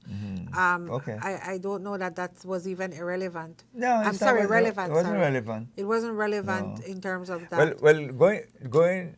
What person was saying that, you know, jumping in the water is probably the worst place to be, because what happened to be kind of just wait, circle the area and wait, and then you can't stay down there long enough, and then what happened is you tend to come up first with your face, and apparently that's, to be stung in the face is more dangerous than any other part of your body, because it's tend to affect your brain quicker or something to that effect. That's some of the comments I saw, and it made sense. I think with the Made prevalence a of lot of sense. I think with the prevalence of bee attacks, because you're hearing But that more you're in such a frequently panic now. because Yeah, it's not you like you just have a run. plan. Yeah. You kind of just run and you sought the best refuge you could, and you think back, and especially if you can't swim, that even makes it even more difficult. And the for water in you. that area, I understand, was like 20 feet deep. Yeah, it's murky too, Right, and all murky, of that. right? So, But I think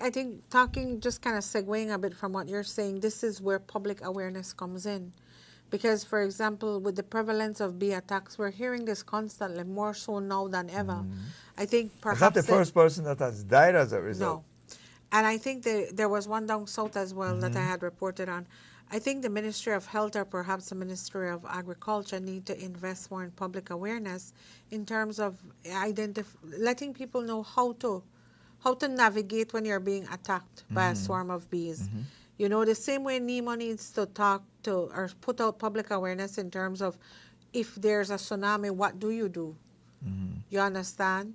Where are the tsunami shelters? How do you handle a tsunami? You know, if there's a severe, what you call aftershocks from an earthquake, Yeah. how do you handle that? Because we've seen down south where buildings were damaged because of aftershocks. Those sort of a huge earthquake in Colombia. In Ecuador, Colombia, Colombia. you're right. Yeah. So this is where public awareness comes in, and in an age of social media, I think the But same all the way way in Venezuela and Ecuador, but it's happening in Colombia. Colombia, okay. Sorry. Right. No, I mess up your train of thought. Yes. Stay focused. Public awareness. The same way we talk about social media, the same way we use social media for negative, I think the ministers and government and even the members of the private sector, where it's relative, need to start using social media for these kind of public awareness. People need to understand how you navigate aftershocks if it's severe, how you Yeah. navigate a swarm of bees being attacking you, how do you navigate whatever situation might come about, you know, and these are things that we need public awareness on. Yeah. And that's it for me. I'm gonna go. Bye. Thank you. PUC has put out a release saying that they approved for August the cost of power adjustment for BL, but it's a little bit lengthy, so it take a little while to read, which is basically kind of like the discussion that has been going on before, that this, to be able to deal with the cost of power on the fly, because you know that there's always a net difference from time to time with the cost of power during peak time and what we are paying per kilowatt hour. Also, the police department in Belmopan is having a community business meeting on Tuesday, 11th August at 5:30 p.m. at the Belmopan Civic Center. And they're to discuss all areas as it relates to identifying practical approach to crime prevention and to increase business security and so on. No? So Where is this? Belmopan Police? Belmopan. So just as a sort of public notice announcement.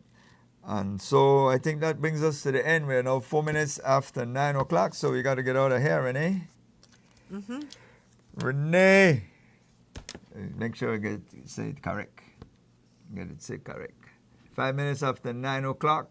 I want to say thank you to Richard Herbert for doubling up today as producer and announcer on Love FM Want to say thank you to our master control operator, William Usher. He's a lucky fellow, Renee, as it relates to the Bolida and the lottery. I don't know when William want to carry out for a little lunch with all of the winnings where he get. Our producer as well, Manuela Ayuso, as well as Andrew Jones for streaming, as well as all of you throughout the length and breadth of this beautiful jewel of ours. We're certainly glad you could join us this morning.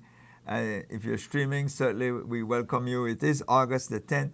I want to say belated happy birthday to Miss Rose Munnings, of course, who birthday was last week.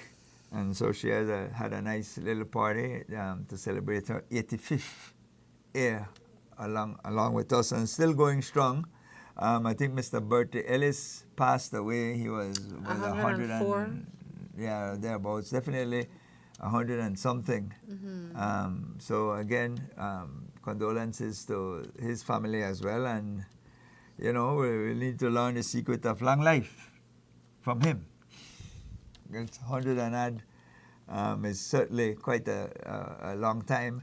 And I expect he lived a full life. We want to urge you, as usual, to come back again tomorrow, where we will do this all over again just for you.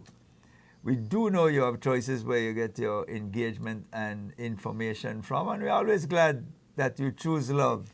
Renee, and because you choose love, we always say, Belize and beyond. Thanks for choosing love. Bye-bye. Good morning, Belize, and good morning. I say good morning, Belize, and good morning. And how are you this morning?